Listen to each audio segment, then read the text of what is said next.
Good morning, students and teachers. எல்லாம் லீவில் இருக்கீங்க. மழை வேறு பெய்யுது. ஆனாலும் வேறு வழி இல்லை, எக்ஸாம் நெருங்கிடுச்சு இல்லையா? அதனால் என்ன பண்ணலாம் அப்படின்னா, இப்போ நம்ம இது வரைக்கும் நடத்துனதில் வச்சு நம்ம என்ன பண்ணுறோம், ப்ரீவியஸ் இயரில் எப்படி கொஷின் கேட்டுக்கிறாங்க, அதுக்கு நம்ம எப்படி தயாராகணும், எப்படி கொஷினை வந்து படித்து புரிஞ்சுக்கிட்டு ஷார்ட் டைமில் ஆன்சர் பண்ணுறது, இதெல்லாத்தையும் பார்க்க போகிறோம். முன்னாடியே கிளாஸ் நடந்துட்டுருக்கு. இது இப்போ நம்ம இன்றைக்கி பார்க்க போகிறது வந்து சயின்ஸ் பார்க்க போகிறோம். சரியா? சயின்ஸ் வந்து பார்த்தீங்கன்னா உங்களுக்கு கொஷின் நம்பர் 111 145 வரைக்கும் இருக்குது கொஷின். சரியா? இது வந்து சயின்ஸில் நம்ம ஆன்சர் பண்ண வேண்டிய கொஷின்னு. இப்போ நம்ம ஒரு 2 எக்ஸாமோட ப்ரீவியஸ் எக்ஸாமோட 2 கொஷின் பேப்பரை எடுத்து நம்ம அதை டிஸ்கஸ் பண்ண போகிறோம். ஃபஸ்ட்டு நம்ம பார்க்குறது 2023, அதை ஃபஸ்ட்டில் பார்த்துடலாம். சரியா? ஓகே.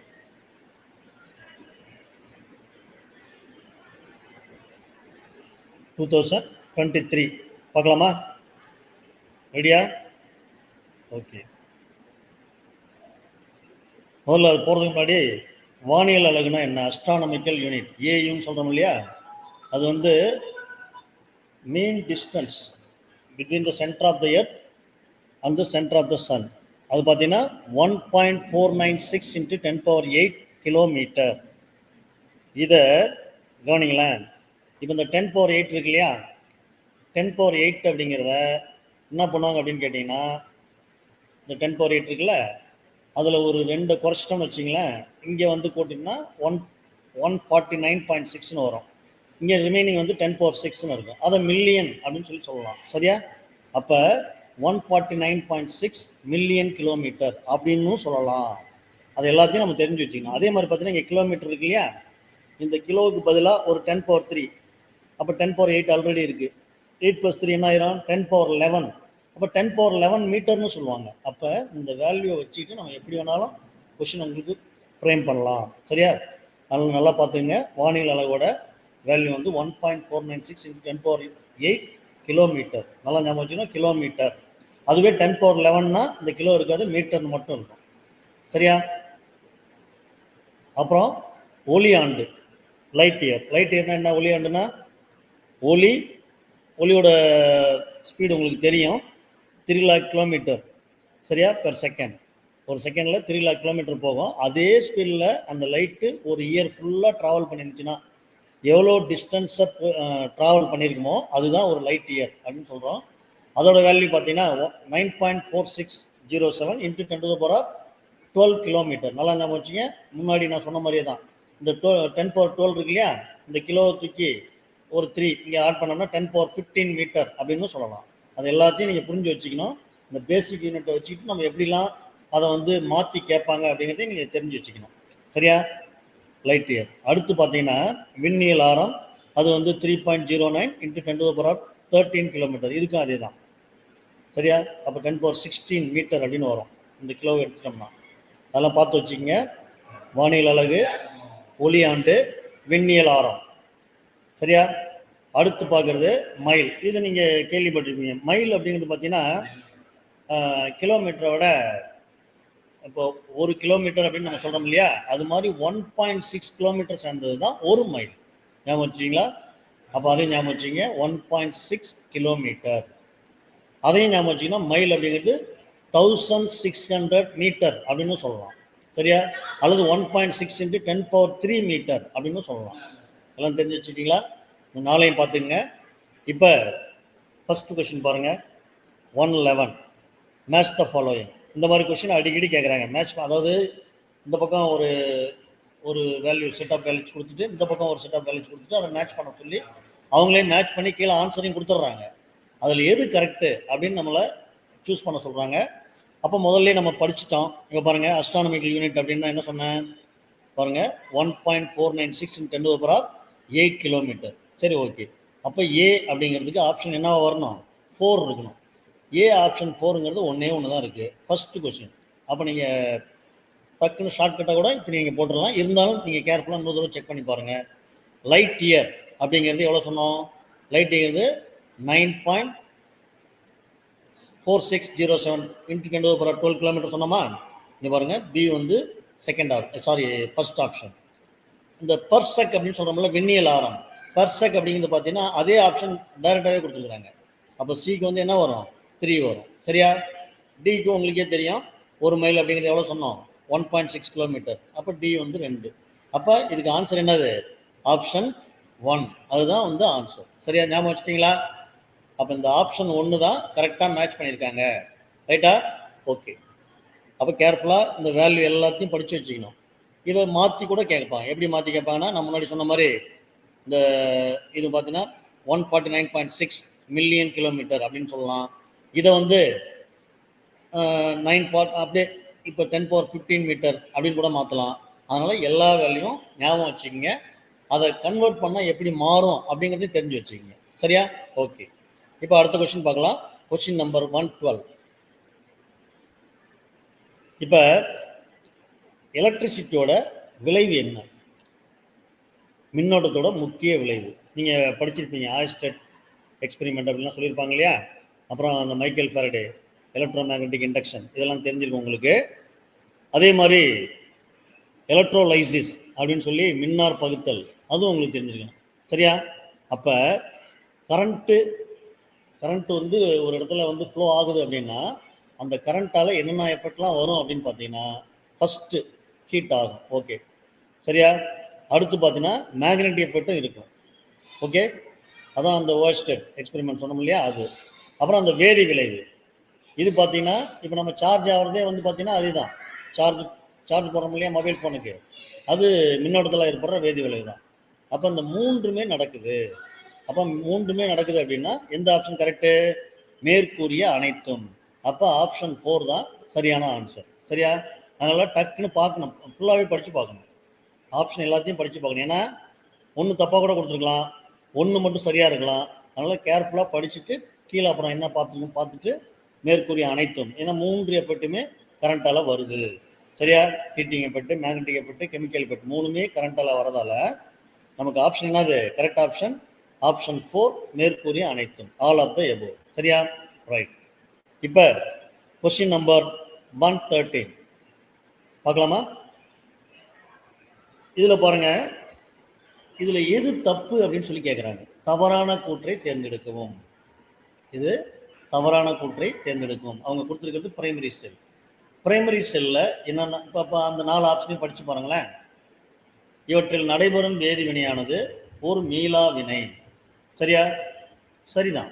மீளா வினை அப்படின்னா இப்போ நம்ம மொபைல் இருக்கு இல்லையா, மொபைலில் சார்ஜ் பண்ணுறோம், திரும்ப டிஸ்சார்ஜ் ஆகுது. சரியா? திரும்பவும் கரண்ட்டில் இது பண்ணும்போது திரும்ப ரீசார்ஜ் ஆகிடுது இல்லையா? அப்போ அது வந்து பார்த்தீங்கன்னா மீள் வினை. ஆனால் அப்போ வந்து நம்ம மொபைலில் இருக்கிற செல் வந்து பார்த்தீங்கன்னா செகண்டரி செல் அப்படின்னு சொல்லுவோம். ஏன்னா ரீசார்ஜபிள். அப்போ அது வந்து நடக்கிறது மீள் வினை தான். சரியா? ஆனால் இங்கே வேதி வினையானது மீளா வினைன்னு சொல்கிறாங்க. ஏன்னா இது கொடுத்துருக்கிறது முதன்மை மின்கலன். அப்போ அது கரெக்டான ஆப்ஷன் தான். 2வது ஆப்ஷன் பாருங்கள், இவைகளை மீண்டும் மின்னேற்றம் செய்ய இயலும் அப்படின்னு போட்டிருக்காங்க. Recharge, it can B recharge அப்படின்னு போட்டிருக்காங்க. பிரைமரி செல்லை ரீசார்ஜ் பண்ண முடியாது. Use and throw. சரியா? ஒன்ஸ் யூஸ் பண்ணிட்டு இப்போ இந்த ரிமோட்டில் போடுற செல்லுலாம் இருக்குல்ல, சின்ன சின்ன செல்லாம் இருக்குல்ல, அதை யூஸ் பண்ணிவிட்டு கொஞ்ச நாள் கழிச்சு என்ன ஆயிரும், அப்போ சார்ஜ் ஆகிடுச்சோடனே தூக்கி போட்டுருவோம். அதை ரீசார்ஜ் பண்ணி யூஸ் பண்ண முடியாது.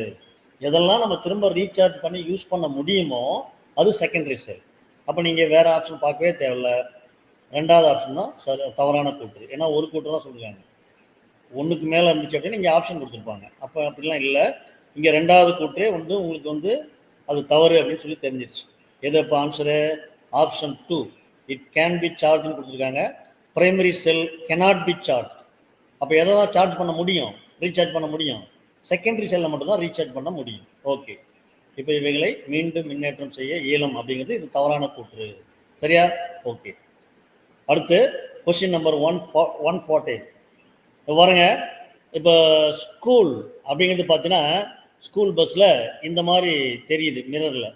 ஏன் அது அப்படி தெரியுது அப்படின்னு பார்த்தீங்கன்னா உங்களுக்கு நான் முன்னாடியே சொல்லியிருக்கிறோம். நம்ம இந்த பாடம் நடத்தும்போது சொல்லியிருக்கோம். ஆப்டிக்ஸ் நடத்தும்போது லைட் என்னென்னலாம் ஆகும்? ரிஃப்ளெக்ட் ஆகும், மெய் பிம்பத்தையோ மாய் பிம்பத்தையோ உருவாக்கும். அப்புறம் என்ன பண்ணும்? டிஸ்பர்ஷன் ஆகும். அப்புறம் லேட்ரல் இன்வர்ஷன் அப்படிங்கிற ஒரு முக்கியமான ஒரு விஷயத்தை பற்றி சொல்லியிருக்கோம். சரியா? இடவள மாற்றம் அப்படிங்கிற அந்த லேட்டரல் இன்வெர்ஷனில் தான் இந்த ஸ்கூல் அப்படிங்கிற எழுதியிருக்கிற பஸ்ஸில் இருக்கிற அந்த எழுத்து அந்த வார்த்தை கண்ணாடியில் இப்படி தெரியுது. சரியா? ஞாபகம் வச்சுக்கிங்க. அதுக்கு அப்போ ரீசன் என்ன? இடவள மாற்றம், 4th ஆப்ஷன். சரியா? அடுத்து பாருங்க 115. இது நம்ம நடத்தும்போது கூட சொல்லியிருக்கோம். ஆனால் அப்போ நம்ம வந்து என்ன சொல்லிட்டோம்? குழியாடின்னு சொல்லிட்டோம். குழியாடியும் குவிக்கும் தான். ஆனால் எல்லா கற்றையுமே ஒரு புள்ளியில் குவிக்கிறது எது அப்படின்னு பார்த்தீங்கன்னா பரவலை ஆடி, பரபாலிக் மிரர் அப்படிங்கிற அந்த பரவலை ஆடி தான் இதுக்கு சரியான ஆப்ஷன். அதை கேர்ஃபுல்லாக பார்த்து வச்சுங்க. சரியா? இப்போ டிஸ்டான்ட்லாம் பார்க்குறீங்கள, அதுவே வந்து பரபலிக் மிரருக்கு எக்ஸாம்பிளாக வச்சுக்கலாம். ஓகேவா? அதோட அந்த ஸ்ட்ரக்சர். ரைட். அப்போ 115 அப்படின்னு பார்த்தீங்கன்னா அதுக்கு ஆப்ஷன் என்ன? ஆப்ஷன் 1 பரவளைய ஆடி, பரபாலிக் மிரர். ரைட்டா? ரைட். அடுத்து நம்ம பார்க்க போகிறது கொஸ்டின் நம்பர் 116. 116 அப்படிங்கிறது இதில் எதெல்லாம் வந்து லாஸ் ஆஃப் ரிஃப்ளெக்ஷனை பேஸ் பண்ணி செயல்படுது அப்படிங்கிறத பார்க்க போகிறோம். லாஸ் ஆஃப் ரிஃப்ளெக்ஷன் என்னது? Laws of reflection.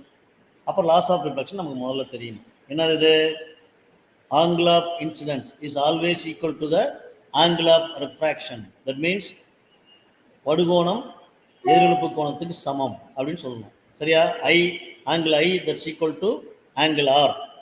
அப்போ அந்த லாவை கரெக்டாக இது பண்ணி செயல்படுறது எது அப்படின்னு பார்த்தீங்கன்னா பெரிஸ்கோப் தான்.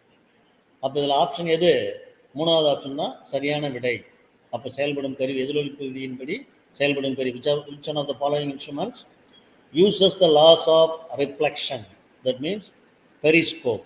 சரியா? அப்போ ஆப்ஷன் 3 பெரிஸ்கோப். இது முக்கியமான கொஸ்டின். இது ஞாபகம் வச்சுங்க. உங்கள் புக்கில் இருக்குது. அந்த புக்கில் இருக்கிற கொஸ்டினையே என்ன பண்ணுறாங்க அப்படின்னா உங்களுக்கு கொடுத்துருக்குறாங்க. அப்போ இது மாதிரி மற்ற வேல்யூ நிறையா இருக்குது. ஒரு 8 சம்மா இன்னும் கொடுத்துருக்குறாங்க. 8 வேல்யூ கொடுத்து அதை மற்ற இப்போ ஃபாரன்ஹீட்லேருந்து செல்சியஸுக்கு மாற்றுங்க அப்படின்லாம் கொடுத்துருக்காங்க. அதே மாதிரி செல்சியஸில் இருக்கிறத கெல்வினுக்கு மாற்றுங்க, கெல்வினில் இருக்கிறத செல்சியஸுக்கு மாற்றுங்க அப்படின்லாம் நிறைய ஒரு 8 கொஸ்டின் உள்ள கொடுத்துருக்குறாங்க புக்குக்குள்ளே. அதை நல்லா கேர்ஃபுல்லாக பார்த்துங்க. அதுலேருந்து தான் இந்த ஒரு கேள்வியை கேட்டுக்கிறாங்க. சரியா? ஞாபகம் வச்சுங்க. அப்போ 68 டிகிரி ஃபாரன்ஹீட் வெப்பநிலைக்கு சமமான செல்சியஸ் மதிப்பை கண்டறியும்.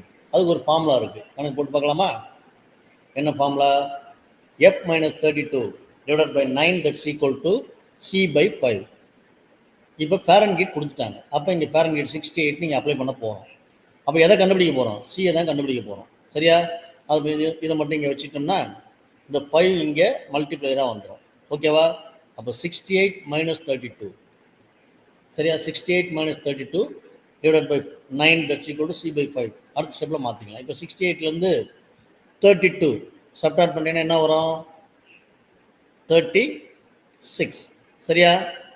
அப்போ 36 divided by 9 that's equal to C/5 அப்படின்னு இருக்கு. இப்போ அதை 36 9ஆல் டிவைட் பண்ணோம்னா 4 ஆயிடும். சரியா? 4 9s are 36. ஓகே. இப்போ இந்த 5 அந்த பக்கம் கொண்டு வந்துடுறோம். மல்டிப்ளர் ஆகிடுச்சு. 4 × 5 that's equal to C. C தான் நம்ம கண்டுபிடிக்கணும். செல்சியஸ் தானே கண்டுபிடிக்கணும். அதனால் C மட்டும் இந்த பக்கம் வச்சுக்கிட்டோம். இப்போ 4 × 5 உங்களுக்கே தெரியும் 20 டிகிரி செல்சியஸ். அப்போ அது ஆப்ஷன் உங்களுக்கே தெரியும். எது கரெக்டான விடை? ஆப்ஷன் 2 20 டிகிரி செல்சியஸ் அப்படிங்கிறது 68 டிகிரி ஃபாரன்ஹீட். அப்படியே மாற்றிங்க கேட்பாங்க. 20 டிகிரி செல்சியஸுக்கு சமமான ஃபாரன்ஹீட்டில் சொல்லு அப்படின்னு சொன்னாங்கன்னா அப்படியே 68. ஏன்னா இப்போ தான் நம்ம போட்டோம். அதனால் இதை போட்டு பாருங்கள். அல்லது அந்த 8 கொஸ்டின் கொடுத்துருக்குறாங்க. அதை மனப்பாடமும் பண்ணி வச்சுக்கிங்க. சரியா? டக்கு நாங்கள் போய் போட்டு பார்க்க முடியல அப்படின்னா டக்குன்னு நம்ம ஞாபகத்துலையும் வரணும். ஒருவேளை வேறு வேல்யூ கொடுத்துருந்தாங்கன்னா அதை நம்ம கன்வெர்ட் பண்ணுறதுக்கு அந்த ஃபார்முலாவையும் நீங்கள் தெரிஞ்சு வச்சுக்கணும். கணக்கு போகிறது எப்படின்னு தெரிஞ்சு வச்சுக்கணும். சரியா? இதை நம்ம ஃபாஸ்ட்டாக செய்யணும். சரியா? ஓகே. அப்போ ஆன்சர் என்னது? Option 2 20 degree Celsius. Question number 117. புரிஞ்சிச்சா? இந்த மாதிரி ஒரு கொஸ்டின் கண்டிப்பாக கேட்பாங்க. ஞாபகம் வச்சுக்கோங்க. இந்த மாதிரி ஒரு டெம்பரேச்சரை ஒரு யூனிட்டில் கொடுத்துட்டு மற்ற யூனிட்டுக்கு கன்வெர்ட் பண்ணுறதுக்கு கண்டிப்பாக ஒரு சம் இருக்கும். அதை இந்த ஃபார்முலா இந்த தொடர்பை ஞாபகம் வச்சுங்க. அதே மாதிரி மற்ற இதுக்கும் தொடர்பு இருக்குது. இப்போ நான் அதை எடுத்து போடுறோம். சரியா? ஓகே. பாருங்கள், ஃபாரன்ஹீட் அளவீட்டுக்கும் செல்சியஸ் அளவீட்டுக்கும் உள்ள தொடர்பு, அதே மாதிரி கெல்வினுக்கும் செல்சியஸ் அளவீட்டுக்கும் உள்ள தொடர்பு கீழே தந்திருக்காங்க. பாருங்கள், இந்த ஃபார்முலா தான் நம்ம யூஸ் பண்ணி கண்டுபிடிச்சோம். கெல்வின் பாருங்கள். கெல்வின் அப்படிங்கிறது 273.15 + C. இந்த 15 சம்டைம்ஸ் வந்து ஒமிட் பண்ணிடுறாங்க. ஸோ 273 அப்படின்னு வச்சுட்டா கூட ஓகே தான். ஆனால் கரெக்டான வேல்யூ பார்த்தீங்கன்னா 0 டிகிரி செல்சியஸ் இப்போ இங்கே இது வந்து 0 டிகிரி செல்சியஸ்னு வச்சுக்கோங்களேன், எத்தனை கெல்வின் ஆயிரும்? 273.15 கெல்வின் ஆகும். சரியா? அப்படியே இங்கே ஒன்று ஒன்று கூட கூட இதுலேயும் ஒன்று ஒன்று கூட்டிகிட்டே வரும். அது எப்படி அப்படின்னு சொல்லி பார்ப்போம். ஓகேவா? பாருங்க, இதை தான் நான் சொன்னேன். உங்கள் புக்கில் ஒரு 8 சம் கொடுத்துருக்காங்க. இங்கே பற்றி தெரியுதா? 68 டிகிரி எத்தனை செல்சியஸ்? 20 degree Celsius. அதை அப்படியே இங்கே பாருங்கள், 20 டிகிரி செல்சியஸ் எத்தனை டிகிரி ஃபாரன்ஹீட்னு கேட்குறாங்க. அதே ஆன்சர் தான், 68 டிகிரி ஃபாரன்ஹீட். சரியா? இந்த 8 வேலையும் போட்டு பாருங்கள். நான் ஆன்சரையும் கொடுத்துருக்குறேன் பாருங்கள். ஃபஸ்ட்டு கொஸ்டினுக்கு ஆன்சரு நம்ம போட்ட மாதிரி தான், இந்த ஃபார்முலா அப்ளை பண்ணி போட்டு பார்க்கணும். சரியா? போட்டு பாருங்கள். 113 டிகிரி ஃபாரன்ஹீட் அப்படின்னு வரும். செகண்டுக்கு வந்து இப்போ தான் நம்ம போட்டோம் 20 டிகிரி செல்சியஸ். 0 டிகிரி செல்சியஸ்க்கு நான் முன்னாடியே சொன்னேன். என்ன சொன்னேன்? 0 டிகிரி செல்சியஸ் அப்படிங்கிறது 273.15 கெல்வின். சரியா? அப்படின்னு சொன்னோம் நம்ம. ஓகேவா? ஏன்னா இதை 0ன்னு வச்சுக்கிட்டோம்னா ஐ மீன் இந்த பக்கம் பார்த்தீங்கன்னு வச்சுக்கோங்க, கெல்வின் தான் இருக்குது. அப்போ இது 0 தான். அப்போ கெல்வின் எவ்வளோவா இருக்கும்? 273.15 கெல்வின் அப்படின்னு இருக்கும். சரியா? ரைட். அடுத்து ஒரு 4th ஒன் பாருங்களேன். 100 கெல்வின் சொல்கிறாங்க. எவ்வளோ கெல்வின் தானே? 100 கெல்வின். அப்போ கெல்வினுக்கு 100ன்னு போடணும். சரியா? 100 கெல்வின் அப்படின்னா எவ்வளோ வரும் பாருங்களேன். இங்கே 100 கெல்வின் அப்படின்னா ஆக்சுவலி இது இந்த கொஸ்டின் வந்து தப்பாக போட்டிருக்கோம். ஏன்னா 0 கெல்வின் அப்படிங்கிறது -273 டிகிரி செல்சியஸ். அதிலிருந்து 100 கெல்வின் அப்படின்னா 173.15 வரும். ஏன்னா இந்த பக்கம் இது வரும் -273ன்னு வந்துடும். இந்த ஆன்சரை மாற்றிக்கிங்க. சரியா? 373 வராது, மைனஸ் சரியா 173.15 டிகிரி செல்சியஸ் அப்படின்னு போட்டுக்கங்க. இந்த 4th ஒன் சரியா? செக் பண்ணிக்கோங்க, கரெக்டாக போட்டுக்கங்க. இதுக்கு 4th ஒனுக்கு ஆன்சர் -173.15 டிகிரி செல்சியஸ். சரியா? அடுத்து பாருங்கள், 5th ஒன் பாருங்கள், 68 டிகிரி ஃபாரன்ஹீட். ஏன்னா இது நம்ம முன்னாடியே போட்டோம். அடுத்து சாரி, மாற்றி சொல்லிட்டு இருக்கிறோம். ஃபஸ்ட்டுக்கு 113 டிகிரி ஃபாரன்ஹீட்டு. 2க்கு தான் வந்து பார்த்தீங்கன்னா நம்ம இங்கே அந்த ஆர்டர் கொஷின் நம்பர் ஆர்டரை மாற்றிட்டோம். 2 வந்து பார்த்தீங்கன்னா இது கொஷின் நம்பர் மாறுது, கொஞ்சம் இது பண்ணிக்கங்க. இந்த 2 இல்லை, இது வந்து இதுக்கு நான் இப்படி போட்டேன். சரியா? 3 தான், இது 3க்கு தான் 20 டிகிரி செல்சியஸ் அப்படிங்கிறது. அடுத்தப்போ இதை நான் 4ன்னு வச்சுக்கிறேன். அப்போ இதுக்கு தான் ஆன்சர் வந்து 273.15 கெல்வின். இது 4ன்னு வச்சுக்கோங்க. அதே மாதிரி இது 5. இப்போ இந்த ஆன்சர் மட்டும் ஞாபகம் வச்சுக்கோங்க, இந்த நம்பரை விட்டுருங்க. நான் இதுக்கு ஆன்சர் கரெக்டாக சொல்லிட்டு வரேன். சரியா? பாருங்கள், அடுத்து 100 கெல்வின் அப்படிங்கிறது எவ்வளோ சொன்னேன்? -173.15 டிகிரி செல்சியஸ் அப்படின்னு சொன்னோம். இதான் 4வதுன்னு வச்சுக்கிறோம். இங்கே நான் தப்பாக போட்டுட்டேன். சரியா? நம்பர் மாற்றி போட்டுட்டோம், அவ்வளோதான். அடுத்து 20 டிகிரி செல்சியஸ் அப்படிங்கிறது உங்களுக்கு முன்னாடியே சொல்லிட்டேன், 68 டிகிரி ஃபாரன்ஹீட். சரியா? அடுத்து பார்க்குறோம் 180 டிகிரி ஃபாரன்ஹீட் அப்படிங்கிறது எத்தனை டிகிரி செல்சியஸ் அப்படின்னா 85 டிகிரி செல்சியஸ். சரியா? அடுத்து 7 பாருங்கள், -20 டிகிரி செல்சியஸ். -20 டிகிரி செல்சியஸ் அப்படின்னா இங்கே மைனஸ் பண்ணிக்கணும். அப்போ மைனஸ் பண்ணி இதில் 20 டிகிரி போயிடுச்சு அப்படின்னா எவ்வளோ இருக்கும்? 253 அப்படின்னு வருமா? அப்போ அதுக்கு ஆன்சர் வந்து இங்கே பாருங்கள், 7th கொஸ்டின் இதுதான் 7th வச்சுக்கிறோம். 253.15 கெல்வின் இங்கே போட்டுக்கிறோம். சரியா? அடுத்து 272 பாருங்கள், நல்லா ஞாபகம் வச்சுக்கணும். 273.15 கெல்வின் அப்படிங்கிறது 0 டிகிரி செல்சியஸ். அப்போ 1 டிகிரி செல்சியஸ் அப்படின்னா சரியா, 1 டிகிரி செல்சியஸ் எத்தனை கெல்வின் அப்படின்னு கேட்குறாங்க. அப்போ இந்த செல்சியஸுக்கு என்ன பண்ணணும் அப்படின்னு, சாரி, இங்கே 272 இருக்குது, இத்தனை கெல்வின் அப்படின்னு பார்த்தீங்கன்னா இதுக்கு அப்போ நம்ம என்ன போட்டோம்னா என்ன வேல்யூ வரும் அப்படின்னு பார்த்தீங்கன்னா இங்கே பாருங்கள், ஞாபகம் வச்சுங்க, 0 டிகிரி அப்படின்னா 273 அப்போ இதெல்லாம் -1 போடணும். அப்போ எத்தனை டிகிரி செல்சியஸு? 1 டிகிரி செல்சியஸ் அப்படிங்கிறது தான் 272.15. அதுவும் பார்த்தீங்கன்னா திரும்ப இங்கே தப்பாக போட்டுக்கிறோம். இது பார்த்தீங்கன்னா -1 டிகிரி செல்சியஸ். சரியா? ஏன்னா 0 டிகிரி செல்சியஸ் 273. அப்போ அதோட ஒன்று கம்மியாகுது அப்படின்னா -1 டிகிரி செல்சியஸ். இந்த வேல்யூ ஞாபகம் வச்சு கொஞ்சம் நம்பர்லாம் மாற்றிருக்கிறோம். அதில் நான் ஆன்சர் சொல்லிடுறேன். திரும்பவும் பாருங்கள், 45 டிகிரி அப்படின்னா 113 டிகிரி ஃபாரன்ஹீட், 68 டிகிரி அப்படின்னா 20 டிகிரி செல்சியஸ். சரியா? 0 டிகிரி செல்சியஸ் அப்படிங்கிறது 273.15 கெல்வின். அடுத்து 100 கெல்வின் அப்படிங்கிறது நம்ம இதை மாற்றி சொன்னால் -173.15 டிகிரி செல்சியஸ். அடுத்து 20 டிகிரி செல்சியஸ் அப்படிங்கிறது முன்னாடியே சொல்லிட்டோம் 68 டிகிரி ஃபாரன்ஹீட். இந்த 185 டிகிரி அப்படிங்கிறது 85 டிகிரி செல்சியஸ். -20 டிகிரி செல்சியஸ் அப்படிங்கிறது இது 253.15 கெல்வின். இது பார்த்தீங்கன்னா -1 டிகிரி செல்சியஸ் சொன்னோம். Last one -1 degree Celsius. சரியா? ஓகே. அடுத்து பாருங்க, இந்த கொஸ்டின்லாம் நம்ம நடத்தும் போது முன்னாடியே பார்த்துருக்குறோம், தெரிஞ்சிருக்கோம். இருந்தாலும் இன்னொரு தடவை பாருங்க. இந்த பிக் பேங் எக்ஸ்பான்ஷன் இருக்கு இல்லையா, பெருவெடிப்பு அப்படின்னு சொல்கிறோம்ல, அப்போ எவ்வளோ டெம்பரேச்சர் இருந்துச்சு அப்படின்னு பார்க்குறோம்.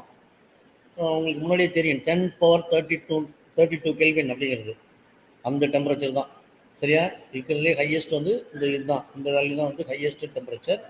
இந்த வேல்யூ தான் இந்த யூனிவர்ஸ் உருவானப்போ அந்த பிக் பேங் தியரியை சொல்கிறாங்க இல்லையா, அந்த பிக் பேங் தியரி அப்போ எவ்வளோ டெம்பரேச்சர் இருந்துச்சு அப்படிங்கிற ஒரு கால்குலேஷன் நம்ம சயின்டிஸ்ட்லாம் வச்சுருக்குறாங்க. மேபி இது தப்பு அப்படின்னு சொல்லி பின்னால் ப்ரூவ் ஆகலாம். இது வரைக்கும் எல்லாருமே அக்செப்ட் பண்ணிட்டாங்க. அப்போ இப்போ இருக்கிற டெம்பரேச்சர் உங்கள் புக்கில் இருக்கிறபடி பார்த்தீங்கன்னா 10^32 கெல்வின். அதே மாதிரி இங்கே வழவழப்பான பரப்பில் ஒளிக்கதிர்கள் உருவாக்கும் எதிரொலிப்பு, அது என்னது? இது the type of reflection formed when a beam of light falls on the smooth surface அப்படின்னு சொல்கிறாங்க இல்லையா. அப்போ அது என்ன மாதிரி ரிஃப்ளெக்ஷன் வரும்? இது பார்த்தீங்கன்னா இந்த ஸ்மூத் சர்ஃபேஸ் அப்படின்னாவே நேராக இங்கே வந்துடும், ஸ்பெக்யூலர் ரிஃப்ளெக்ஷன். தட் மீன்ஸ் கண்ணாடி எதிரொலிப்பு. ஓகேவா? அப்போ ஆப்ஷன் 4 தான் இதுக்கு சரியான ஆன்சர். இதுக்கு ஆப்ஷன் 1 சரியான ஆன்சர்.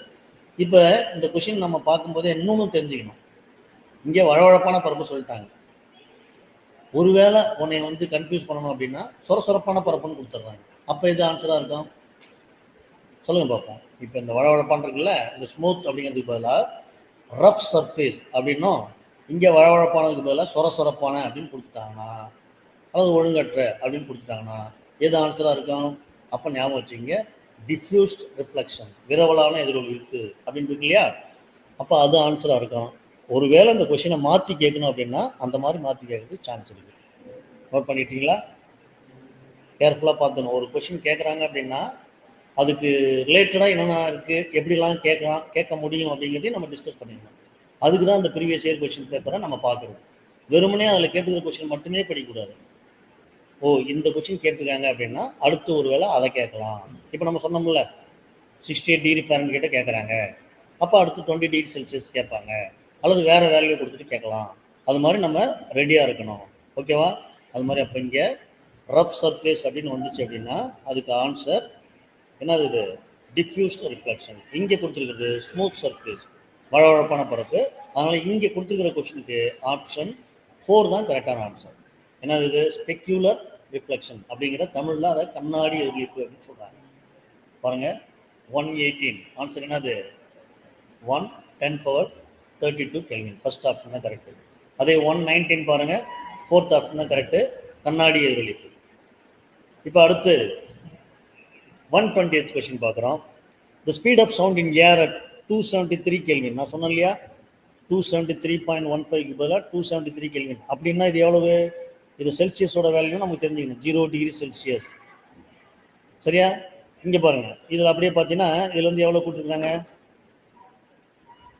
பாருங்கள். இங்கே பாருங்கள், 273 இருக்குது, இங்கே 295 இருக்குது. அப்போ ரெண்டுக்கும் டிஃப்ரென்ஸ் எவ்வளவு? 22 டிகிரி செல்சியஸ் அப்படின்னு வச்சுக்கலாம் ரஃபாக. சரியா? அப்போ 0 டிகிரி செல்சியஸு 22 டிகிரி செல்சியஸ். அப்போ அதோட ஒலியோட ஸ்பீடு எவ்வளவு? புக்கில் உங்கள் புக்கிலே கொடுத்துருக்குறாங்க அந்த இது, ஆனால் அதில் செல்சியஸ்ன்னு கொடுத்துருப்பாங்க. இங்கே அப்படியே மாற்றி கெல்வினாக கேட்குறாங்க. அப்போ பாருங்கள், நமக்கு அந்த ரிலேஷன்ஷிப்பும் தெரியணும். ஓகேவா? நான் முன்னாடியே சொன்னேன் 273.15 தான் கரெக்டான ஆன்சர். ஆனால் அந்த 0.15 அப்படிங்கிறது அது என்னது? இது we can neglect that. சரியா? ஏன்னா அது வந்து ரொம்ப கம்மி மதிப்பு தான், நெக்லிஜிபிள். அதனால தான் இங்கே இது நம்ம ஆல்மோஸ்ட் 0 டிகிரி செல்சியஸ்லேயே வச்சுக்கலாம். ஓகேவா? அப்போ இதுக்கு எது கரெக்டான ஆன்சர் பார்க்கலாமா? பாருங்கள், உங்கள் புக்கில் இருந்து தான், புக்கில் இருந்து 0 டிகிரி செல்சியஸ் கொடுத்துருப்பாங்க, 22 டிகிரி செல்சியஸ் கொடுத்துருப்பாங்க. அப்போ அது எவ்வளோ கெல்வின்னு நமக்கு தெரிஞ்சு வச்சுக்கணும். 273 கெல்வின். அதே மாதிரி இது பார்த்தீங்கன்னா 295 கெல்வின், 331 m/s (-1). அப்படியே இங்கே பார்த்தீங்கன்னா 344 m/s (-1). இங்கே பாருங்கள், இந்த வேல்யூ தான் இங்கே கொஸ்டின் கேட்டுக்கிறாங்க. ஆனால் உங்கள் டெக்ஸ்ட் புக்கில் அந்த வேல்யூ கொடுத்துருக்கல. உங்கள் டெக்ஸ்ட் புக்கில் இப்படி இந்த கெல்வின் வேல்யூ கொடுக்காம இதை மட்டும் கொடுத்துருந்தாங்க. நாம் அதை ஆனால் கொஷின் மாற்றி கேட்டுக்கிறாங்க பார்த்தீங்களா. அப்போ இந்த ரிலேஷன்ஷிப்பை நாமளே தெரிஞ்சுக்கணும் அப்படின்னு அவங்க எதிர்பார்க்குறாங்க. அப்போ அதை தெரிஞ்சுக்கிட்டு நம்ம இதுக்கு ஆன்சர் பண்ணணும். உடனே அங்கே போய்ட்டு அந்த மாதிரி கெல்வினில் கொடுக்கல அப்படின்னு நினைக்கக்கூடாது. நம்ம அதை கன்வெர்ட் பண்ணி தான் பார்த்துக்கணும். அப்போ இதில் எது ஆன்சர் கரெக்டான ஆன்சர் 331 344 அப்படிங்கிற இதுதான் ஆப்ஷன் 3 தான் கரெக்டான ஆன்சர். சரியா? ஓகே, தெரிஞ்சிட்டிங்களா எப்படிலாம் கொஷின்? அப்போ இருக்கிற வேல்யூ விட்டுட்டு அதை கொஞ்சம் லைட்டாக சேஞ்ச் பண்ணி அந்த மாதிரி கேட்கறதுக்கு சான்ஸ் இருக்குது. அதனால் அதையும் நம்ம கேர்ஃபுல்லாக தெரிஞ்சு வச்சுக்கணும். நேரடியாக கொடுத்துருப்பாங்கன்னு எதிர்பார்க்கக்கூடாது. ஓகேவா? Next. Okay, let's discuss question number 121 and 122. இதில் ஒன்றும் பெருசாக சம்மு அந்த மாதிரி எதுவும் இல்லை. இது வந்து நீங்கள் பார்த்தீங்கன்னா உங்கள் மெமரி பவரை தான் செக் பண்ணுறாங்க. ஒன்ஸ் அகைன், இந்த ப்ரெஷர் குக்கரோட கைப்பிடி தயாரிக்கிறதுக்கு பேக்லைட் பயன்படுத்துகிறோம் அப்படின்னு நம்ம முன்னாடி படிச்சிருக்கீங்க. சரி, ஏன் பேக்லைட் பயன்படுத்துகிறோம்? அதான் இங்கே கொஷின். ஏன்னா இந்த கடத்தும் பொருள் வாய்ப்பு இல்லை. ஏன்னா ப்ரெஷர் குக்கரில் அந்த பேக்லைட்டுங்கிறது நம்ம பிடிச்சி தூக்குறோம்ல, அந்த இது அது கடத்தும் பொருளாக இருக்கணும்னு அவசியம் கிடையாது. சரி, அலங்கார பொருளாக அழகுக்காக வச்சுருக்காங்களா? அதுவும் கிடையாது. சுலபமாக கையாளக்கூடிய பொருளாக, அதை விட சுலபமாக கையாளக்கூடிய பொருள்லாம் இருக்குது. ஈஸி ஃபார் ஹேண்ட்லிங்லாம் இருக்குது. ஸோ அப்போ இது என்ன ஆப்ஷன் அப்படின்னு பார்த்தீங்கன்னா கடத்தா பொருள். சரியா? இன்சுலேட்டர், அது ஒரு இன்சுலேட்டர். சரியா? ஓகே, அப்போ வந்து கடத்தா பொருள் அப்படிங்கிறது அது சரியான ஆன்சர். அதே மாதிரி இங்கே பாருங்கள், தவறான இணையை தேர்ந்தெடுக்கும். முதல்ல பார்த்துக்கோங்க எதுலாம் இது தவறானு பார்க்கணும். புரோட்டான் அப்படிங்கிறது நேர்மின் கதிர் அப்படின்னு சொல்கிறோம் இல்லையா, புழை கதிர் கூட சொன்னோம், கோல்ட்ஸ்டீன் தான். அப்போ அது கரெக்ட் தான். எலக்ட்ரான், அதுவும் உங்களுக்கு தெரியும், ஜேஜே தாம்சன் தான். ஜேஜே தாம்சன் டிஸ்கவர்ட் எலக்ட்ரான்ஸ் அப்படின்னு படிச்சுக்கிறீங்க. அதே மாதிரி neutron discovered by James Chadwick, இதுவும் கரெக்ட் தான். அப்போ ஆப்வியஸ்லி இதுதான் கரெக்டான ராங் பேராக இருக்கும். இந்த ஃபோர்த் ஒன் தான் ராங் பேராக இருக்கும். அது ராங் பேர் தான். எலக்ட்ரான் கூட்டங்கள் மாதிரின்னு இருக்குதே, போர் மாதிரின்னு சொல்கிறாங்க பாரு, அது ராங் பேர். அப்போ இந்த தவறான இணையை தேர்ந்தெடுக்கும் அப்படின்னா எது எது ஆன்சரு? ஆப்ஷன் 4. இப்போ 21க்கு எது? 121க்கு ஆப்ஷன் 2. பார்க்கலாமா? 121 ஆப்ஷன் 2 கடத்தா பொருள். 122 ஆப்ஷன் 4 என்ன ஆன்சரு? எலக்ட்ரான் போர் கூட்டங்கள் மாதிரி. சரியா? அந்த பேர் தான் வந்து ராங்லி பேர். மீதி எல்லாமே வந்து பார்த்தீங்கன்னா கரெக்ட் பேர். சரியா? கரெக்ட்லி பேட் அதெல்லாம் இது எல்லாமே இதுதான் தப்பு. அப்போ என்ன கொஸ்டின் கேட்குறாங்கன்னு பார்க்கணும். தவறான சரியானன்னு கேட்கல. சரியா? இப்போ சரியானன்னு கேட்டிருந்தாங்கன்னா இங்கே 4 கொடுத்து மேற்கண்ட அனைத்தும் ஆல் ஆஃப் த எபோன்னு கொடுப்பாங்க. அப்போ அதை போடணும் நம்ம. சரியா? இது 3 கரெக்டு, இது தப்பு. இப்போ தவறான என்னன்னு கேட்டதால இந்த ஆப்ஷனை இப்போ போடுறோம். Right. Okay, now let's discuss question number 123. இது பார்த்தீங்கன்னா சரியான இணையை தேர்ந்தெடுக்கும் அப்படின்னு சொல்கிறாங்க. என்னது இது? சரியான இணையை தேர்ந்தெடுக்கும். ஓகே, பார்க்கலாமா? இப்போ ஆன்டிசெப்டிக் அது அயோடோஃபார்ம் இல்லை, அது தப்பு. அப்போ இங்கே இது பார்த்துன்னு வச்சிங்களேன், எல்லாமே சூஸ் த கரெக்ட் பேர்ஸ், எல்லாமே ராங்லி பேர்டு தான், தப்பாக கொடுத்துருக்காங்க. ஓகேவா? அயோடோஃபார்ம் அது வந்து பார்த்தீங்கன்னா இந்த குளோரோபனைல் தான் இது. ஆன்டிசெப்டிக் வந்து எத்தனால், அப்புறம் ஆன்டிபயோட்டிக் வந்து பார்த்திங்கன்னா மாற்றி வருது. இப்போ இவங்க கொடுத்துருக்குது எதுவுமே சரியான ஆன்சர் கிடையாது. அப்போ இந்த மாதிரி இருக்குது அப்படின்னா அவங்க என்ன பண்ணிடுவாங்க அப்படின்னா ஆன்சர் உங்களுக்கு கொடுத்துருவாங்க. அனால்ஜெசிக், ஆன்டிபயோட்டிக், ஆன்டிசெப்டிக் இது எல்லாமே வந்து பார்த்திங்கன்னா ஒன்று கூட சரியான இணையாக இல்லை. சரியான இணை இல்லைன்னா அப்போ என்ன அர்த்தம்? எல்லாமே அப்போ தப்பு அப்படின்னு அர்த்தம். சரியா? புரிஞ்சுட்டிங்களா? ஓகே, பாருங்க. இப்போ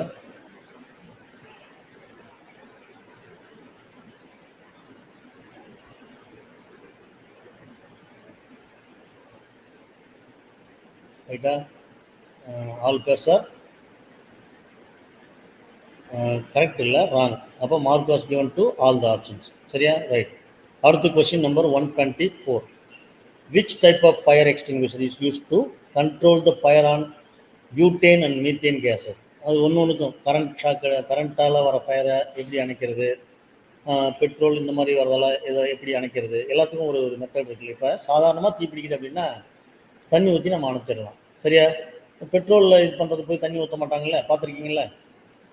அப்போ அந்த மாதிரிலாம் தீ எப்படி அணைக்கிறது அப்படின்னு பார்த்தீங்கன்னா, ஏன்னா நீங்கள் கப்பல்லாம் நிறைய பார்த்துருப்பீங்களா டிவியில் நியூஸ்லாம். கப்பலில் ஏதாவது இந்த க்ரூட் ஆயில் ஏற்றிட்டு வர கப்பல் வந்து ஏதாவது ஒரு ஆக்சிடெண்ட்டில் அந்த எண்ணெய்லாம் வந்து கடலில் ஸ்பில் ஆகிடுச்சு அப்படின்னா, தீ விபத்து இருக்குன்னா கடல்லே எரியும் தண்ணியிலே. அப்போ ஒவ்வொன்றுக்கும் தனித்தனியான ஃபயர் எக்ஸ்டிங்யூஷர் இருக்குது. இந்த பியூட்டேன் மீத்தேன் இந்த கேஸ் இருக்கிற தீப்பட்டுனுச்சுன்னா அப்போ நம்ம எதை யூஸ் பண்ணணும் அப்படின்னு காட்டினா இந்த 4 ஆப்ஷன் கொடுத்துருக்காங்க. கார்பன் டை ஆக்சைடா, நீரா, உலர்த்துளா, நுரையா அப்படின்னு போட்டிருக்காங்க. இது ஆப்ஷன் கரெக்டான ஆப்ஷன் எது அப்படின்னு சொல்லிட்டு பாருங்க. உலர்த்தூள் தான் கரெக்டான ஆப்ஷன். அப்போ 124க்கு ஆப்ஷன் வந்து கொஸ்டின் அது ஆப்ஷன் 2 தான் கரெக்டான சாய்ஸ். ஆன்சர் உலர்த்தூள். அதே மாதிரி 125 பாருங்க. இது ஒரு மீளா வினைன்னு சொல்கிறாங்க. பால் தயிராதல் தவறான கூட்டம் தான் கிட்டேருந்து சொல்கிறாங்க. சரியா? அப்போ இது கரெக்டு தான். அதே மாதிரி தைரை கடைதல் அப்படிங்கிறது ஒரு இயற்பியல் மாற்றம் சொல்கிறாங்க. ஓகே, அது கூட ஓகே தான். Churning of curd is also a physical change. அதோட நிலை தான் மாறுது. கட்டியாக இருந்து லிக்விடாக மாறுது, அதை மோர்னு நம்ம சொல்கிறோம். அது ஃபிசிக்கல் சேஞ்ச் தான். ஆக்சுவலி எந்த ஒரு கண்டென்ட்டும் அதில் சேஞ்ச் ஆகலை. ஓகே, இப்போ இது பார்த்தீங்கன்னா freezing of water is an example for chemical change. நீர் உறைதல் அப்படிங்கும்போது பார்த்தீங்கன்னா நீரோட இயற்பியல் நிலை தான் மாறுது. அதாவது நீர் அப்படிங்கிறது பார்த்தீங்கன்னா லிக்விட் ஸ்டேட்டில் இருக்குது. அது என்ன ஸ்டேட்டுக்கு மாறுது? ஃப்ரீசிங் ஆகும்போது ஐஸாக மாறுது. அப்போ அது பார்த்தீங்கன்னா திரும்பவும் அது வாட்டர் தான், ஆனால் என்ன ஸ்டேட்டில் இருக்குது? சாலிட் ஸ்டேட்டில் இருக்குது. அப்போ அது ஃபிசிக்கல் சேஞ்சுன்னு சொல்லணும். ஆனால் இவங்க என்ன சொல்லியிருக்காங்க? கெமிக்கல் சேஞ்ச் சொல்லியிருக்காங்க. வேதியியல் மாற்றத்துக்கு எடுத்துக்காட்டு சொல்கிறாங்க. அப்போ ஆப்வியஸ்லி தவறான கூற்று எது அப்படின்னு பார்த்தீங்கன்னா ஆப்ஷன் 3 தான் தவறான கூற்று. இதெல்லாம் இந்த இரும்பு துருப்பிடுதல் வேதியியல் மாற்றம் தான். அப்போ இந்த ஆப்ஷன் 3 தான் தவறான கூற்று. 125 ஆப்ஷன் 3. சரியா? நீர் உறைதல் என்பது வேதியியல் மாற்றத்துக்கு ஒரு எடுத்துக்காட்டுன்னு கொடுத்துருக்காங்க. ஆக்சுவலி அது இயற்பியல் மாற்றம். சரியா? அவங்க கேட்டுக்கிறது தவறான கூட்டம் தான் கேட்டுக்கிறாங்க. ரைட். அடுத்த கொஸ்டின் நம்பர் 126. இது வரைக்கும் 118 எலமெண்ட்ஸ் வந்து கண்டுபிடிச்சிக்கிறாங்க. அதில் லேபில் செயற்கை முறையில் உருவாக்கப்பட்டது எத்தனை அப்படின்னு கேட்டுக்கிறாங்க. சரியா? The elements which are synthesized artificially in the laboratory out of 118 elements. சரியா? அதில் ஆன்சர் வந்து பார்த்தீங்கன்னா 24. அதுக்கு முன்னாடி அப்புறம் இந்த இங்கே பாருங்களேன், இந்த மெட்டல் அப்படின்னு பார்த்தீங்கன்னா பெரும்பாலும் சாலிட் ஸ்டேட்டில் தானே இருக்கும். ஆனால் லிக்விட் ஸ்டேட்டில் இருக்கிற மெட்டல் பார்த்தீங்கன்னா மெர்க்குரி. அதே மாதிரி நான் மெட்டல் பார்த்தீங்கன்னா சாலிட் அல்லது கேஸியஸ் ஸ்டேட்டில் இருக்கலாம். அதுலேயும் லிக்விடாக இருக்கிறது எது அப்படின்னு பார்த்தீங்கன்னா புரோமின். அப்போ 2 டிஃப்ரெண்டாக இருக்கிறது கண்டிப்பாக கேட்கறது சான்ஸ் இருக்குது. அதில் தனியாகவும் கேட்கலாம், இந்த மாதிரி கூட கேட்கலாம். இந்த மாதிரி இது ஒரு சான்ஸ் கொடுத்துட்டு அப்படி கேட்கலாம். அல்லது of the following metal which is in liquid ஸ்டேட்னு கேட்பாங்க. ஒரு 4 மெட்டலை கொடுத்துட்டு அதில் மெர்க்குரி கண்டிப்பாக இருக்கும். அதுதான் ஆப்ஷனாக இருக்கும். இங்கே இது என்ன பண்ணி சொல்கிறாங்க அப்படின்னா ஒரு க்ளூ நம்ம கொடுக்குறாங்க, அதை வச்சுட்டு இதுக்கு ஆன்சர் பண்ண சொல்கிறாங்க. இதுக்கு ஆன்சர் புரோமின். ஆப்ஷன் 1. இங்கே ஆப்ஷன் 1 பார்க்கலாமா? ரைட், பாருங்கள். 126 ஆப்ஷன் 1 நம்பர் வந்து 24. அப்போ 24 வந்து ஆர்டிஃபிஷியலாக இது பண்ணியிருக்காங்க, சிந்தசைஸ் பண்ணியிருக்காங்க லேபில். அதே மாதிரி 127 எது? புரோமின். புரோமின் இஸ் த நான் metal which is in liquid state. அதை தெரிஞ்சு வச்சுக்கணும், கண்டிப்பாக கேட்பாங்க. அதே மாதிரி mercury is the metal which is in liquid state. Even though it is in liquid state it is a metal. அதை ஞாபகம் வச்சுக்கணும். இந்த டிஃப்ரெண்ட்டாக இருக்கிறத கண்டிப்பாக கேட்பாங்க. எதில் படித்தா எப்போ படித்தாலும் சரி, சின்னது என்ன பெருசு என்ன, ஷார்ட்டஸ்ட் எது லாங்கஸ்ட் எது, இந்த மாதிரி ஒரு இது ஒரு பெக்யூலராக இருக்குது அப்படின்னாவே இட் வாரண்ட்ஸ் அட்டென்ஷன். அப்போ கண்டிப்பாக அதை கேட்கறதுக்கு சான்ஸ் இருக்குது. யார் கேட்டாலும் அந்த கொஷினை ஃப்ரேம் பண்ணுறதுக்கு சான்ஸ் இருக்குது. அது மாதிரி நம்ம என்ன பண்ணணும்? படித்து வச்சுக்கணும். ஓகே, இப்போ அடுத்து நம்ம பார்க்குறது கொஷின் நம்பர் 128. இது நம்ம நடத்திருக்கிறோம். இந்த மாதிரி பார்த்தீங்கன்னா இரும்புக்கு 2 இணைதல் இருக்கும். அதே மாதிரி இந்த மெர்க்குரி ஸ்டானம் இதுக்கும் வந்து பார்த்தீங்கன்னா 2 இணைதல் இருக்குது. அதை அந்த வேலன்ஸு வச்சுட்டு என்ன பண்ணுவோம் அப்படின்னு கேட்டிங்கன்னா ஃபெரஸு ஃபெரிக்கு, சரியா, குப்ரஸ் குப்ரை அப்படின்லாம் சொல்கிற மாதிரி இங்கே ஹஜ்ஜி 2+, ஸ்டானம் 2+. இந்த 2க்கும் என்ன பேர் அப்படின்னு சொல்லி கேட்குறாங்க. இது உங்களுக்கு புக்கில் இருக்குது, டெக்ஸ்ட் புக்கில் இருக்குது. இந்த மாதிரி ஒரு டேபிள் காலமே போட்டு எல்லாத்துக்கும் பேர்லாம் கொடுத்துருப்பாங்க. அதை கண்டிப்பாக படிங்க. அதுலேருந்து தான் இதை கேட்டுக்கிறாங்க. இதுக்கு ஆன்சர் என்ன அப்படின்னு பார்த்தீங்கன்னா மெர்க்குரிக் மற்றும் ஸ்டானஸ். சரியா? மெர்க்குரிக் அண்ட் ஸ்டானஸ். இதுதான். அப்போ இதை மெர்குரிக் அப்படின்னு படிக்கணும். அதாவது 2 அப்படிங்கிற வேலன்சி இருக்கும்போது அந்த மெர்குரியை நம்ம மெர்குரிக் அப்படின்னு படிக்கணும். அதே மாதிரி ஸ்டேனத்துக்கு 2 வேலன்சி இருக்கும்போது ஸ்டேனஸ் அப்படின்னு படிக்கணும். பார்த்தீங்கன்னா டிஃப்ரெண்ட் தெரியுதா? 128 மெர்குரிக் மற்றும் ஸ்டேனஸ். ஆப்ஷன் போடல, ஆப்ஷன் வந்து 4. சரியா? ஆப்ஷன் 4 தான் கரெக்டான ஆன்சர். அடுத்து கொஸ்டின் நம்பர் 129. இது பார்த்தீங்கன்னா ஸ்ட்ரக்சர் கொடுத்துருவாங்க. அட்டாமிக் ஸ்ட்ரக்சர் கொடுத்துட்டு கீழே இருக்கிற எந்த எலமெண்ட் அது கரெக்டு அப்படின்னு சொல்லி கேட்குறாங்க. பார்த்து அவங்களே போட்டாங்க பாருங்கள். அதோட மாஸ் நம்பரும் கொடுக்குறாங்க. மாஸ் நம்பர் வந்து 20. 10 ப்ரோட்டான் இருக்குது அப்படின்னா ஆப்வியஸ்லி அங்கே 10 எலக்ட்ரான்ஸ் இருக்கும். அப்போ அதோட அட்டாமிக் நம்பர் 10. இதை வச்சு நம்ம அந்த எலமெண்ட்டாக ஞாபகம் வச்சுக்கணும். சரியா? 6னா கார்பனு, அந்த மாதிரிலாம் நம்ம ஞாபகம் வச்சுக்கணும். 8னா ஆக்சிஜன் அப்படின்னு தெரியுது இல்லையா?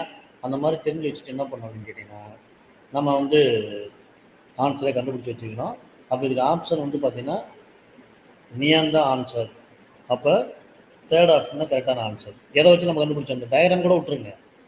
இதில் 10 ப்ரோட்டான் இருக்குது, எலக்ட்ரான் அப்போ 10 எலக்ட்ரான் இருக்குது. அதை மட்டும் செக் பண்ணிங்க பாருங்கள். 3 3 3 6 6 2 8, இங்கே உள்ள ஒரு 2 இருக்கு இல்லையா? இப்போ 8 2 10. அப்போ அதுதான் வந்து அட்டாமிக் நம்பர். ஒரு எலமெண்ட்டோட பேரை டிசைட் பண்ணுறது அந்த அட்டாமிக் நம்பரை வச்சு தான் நம்ம இது பண்ணுவோம். அப்போ அட்டாமிக் நம்பர் வந்து 10 அப்படிங்கிறது நியானோட அட்டாமிக் நம்பர். சரியா? ஓகே. அடுத்து 130 அண்ட் 131 2 கொஸ்டின் பார்க்குறோம். இதில் கேட்டலிஸ்ட் அப்படின்னா என்ன அப்படின்னு கேட்டால், it doesn't take part in a chemical reaction, but it can alter the rate of speed of the reaction. சரியா? அந்த ரியாக்ஷன் நடக்கிற வேகத்தை வேணால் மாற்றும். எது? கேட்டலிஸ்ட் அப்படிங்கிறது. ஆனால் அந்த கேட்டலிஸ்ட் வந்து நேரடியாக வினையில் பங்கு எடுக்காது. இந்த ஹேபர் முறையில் அமோனியா தயாரிக்கிறதுல வினையூக்கியாக எது பயன்படுது அப்படின்னு சொல்கிறாங்க. அது பயன்படுத்துறது வந்து அமோனியா தான் தயாரிக்கிறாங்க ஹேபர் ப்ராசஸில். அது வினையூக்கி வந்து பார்த்திங்கன்னா இரும்பு.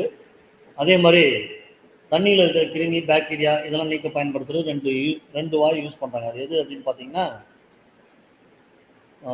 குளோரினும் ஓசோனும். சரியா? குளோரின் போடுறோம் உங்களுக்கு தெரியும். மருந்து போட்டாங்கன்னு நீங்கள் சொல்லுவீங்க இல்லையா? அப்போ குளோரினும் ஓசோனும் அப்படிங்கிற 2 வாயுவும் தான் நம்ம நீரில் இருக்கிற கிருமியை நீக்கிறதுக்கு, பாக்டீரியா போன்ற கிருமிகளை நீக்கிறதுக்கு பயன்படுத்துகிற 2 கேஸ் வந்து பார்த்திங்கன்னா குளோரின் அண்ட் ஓசோன். இங்கே வந்து ஆப்ஷன் வந்து 3, இங்கே ஆப்ஷன் 1 பாருங்கள். 130 ஆப்ஷன் நம்பர் 3 ஆன்சர் வந்து இரும்பு, அதாவது அயன். அதே மாதிரி 131 option 1 chlorine and oxygen. Chlorine and oxygen, sorry chlorine and oxygen சொல்லிட்டேன், தப்பாக சொல்லிட்டேன், sorry. Chlorine and ozone. Ozone பார்த்தீங்கன்னா O3, ஆக்சிஜன் பார்த்தீங்கன்னா O2. இது ஞாபகம் மாற்றிக்கிங்க. ஓசோன் ஆப்ஷன் 1 பாருங்கள். கரெக்டாக இங்கே பாருங்கள், ஓசோன் தான் இருக்குது. நான் டைப் பண்ணும்போது ஆக்சிஜன் போட்டேன், அது இல்லை. சரியா? ஞாபகம் வச்சுங்க. ஓகே. Question number 132. இப்போ சிவப்பு எறும்பு இருக்குல்ல, அதுக்கு ஃபார்மிக் ஆசிட்னு ஒரு பேர் இருக்குது. சாரி, ஃபார்மிக்கா அப்படின்னு ஒரு பேர் இருக்குது. அதனால் அந்த சிவப்பு எறும்பில் என்ன இருக்குது அப்படின்னு கேட்டால் இந்த ஆசிட் தான் இருக்குது. என்ன ஆசிட்? இந்த ஃபார்மிக் ஆசிட் இருக்குது. அதனால தான் அது கடிக்கும்போது என்ன பண்ணுறது, அதே மாதிரி தான் தேனி கடித்தாலும் சரி, அதோட கொடுக்கலையும் அதுதான் இருக்குது. அது கடிக்கும்போது அந்த ஆசிட் உள்ளே போயிடுது. அந்த ஆசிட் உள்ளே போகும்போது தான் நமக்கு அந்த வலி தெரியுது. அந்த வலியை இது பண்ணணும் அப்படின்னா நம்ம வீட்டிலே இருக்குல்ல, நீற்று சுண்ணாம்புன்னு சொல்லுவாங்க. இதை கால்சியம் ஹைட்ராக்சைடு இருக்குல்ல, அது அசிடிட்டியால் வருது.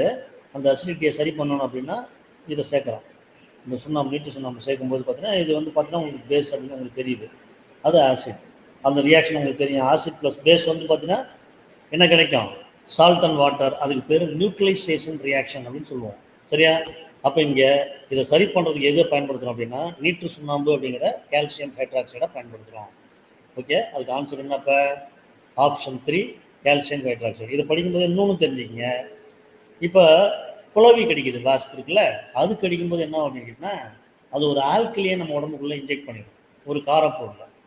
அப்போ அதை சரி பண்ணணும்னா காரம் உள்ளே போய் வலிக்குது அப்படின்னா அப்போ நம்ம ஆசிட் தான் மருந்தாக யூஸ் பண்ணணும். அதை எதுக்கு எதை யூஸ் பண்ணாங்கன்னா வினிகர் அப்படிங்கிற அந்த வினிகரை யூஸ் பண்ணோம்னா அந்த வலியை சரி பண்ணுறதுக்கு நம்ம யூஸ் பண்ணலாம். சரியா?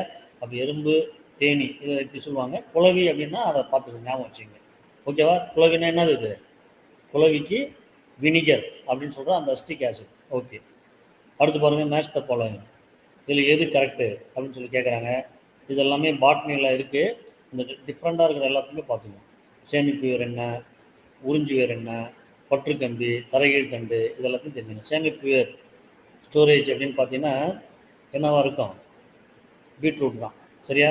ஏ வந்து அப்போ 3 ஆப்ஷன் இருக்கா பாருங்கள். ஆப்ஷன் 2 A3 இருக்கு இல்லையா, 2 ஆப்ஷனும் இருக்குது பாருங்கள் 3. அப்போ பியை பார்க்கணும். உறிஞ்சு வேர் அப்படின்னு பார்த்தீங்கன்னா கஸ்குட்டா. அப்போ பி வந்து பார்த்தீங்கன்னா 4ன்னு இருக்கணும். அப்போ அது எது? 2வது இதில் தான் 4 இருக்குது. இங்கே பாருங்கள் 1 இருக்குது. அப்போ கண்டிப்பாக இது கரெக்டான ஆன்சர். அப்போ பார்த்துங்க. ஆனால் ஏ மட்டும் வச்சு கண்டுபிடிக்க முடியாது. 3மே ஏ வந்து 3ன்னு தான் கொடுத்துருக்காங்க. பி வந்து 4. அப்போ பார்த்தீங்கன்னா B4ம் இது கொடுத்துருக்காங்க. அப்போ சியும் பார்க்க வேண்டியிருக்கு. சி என்ன சொல்கிறாங்க? பற்றுக்கம்பி அப்படின்னு சொல்கிறாங்க. பற்றுக்கம்பினா டென்ட்ரில்ஸ். டென்ட்ரில்ஸ் என்னது? ஆக்சுவலி அது பட்டாணி. இது சேப்பங்கிழங்குனா தரைகீழ் தண்டு. அப்போ சிக்கு வந்து 1.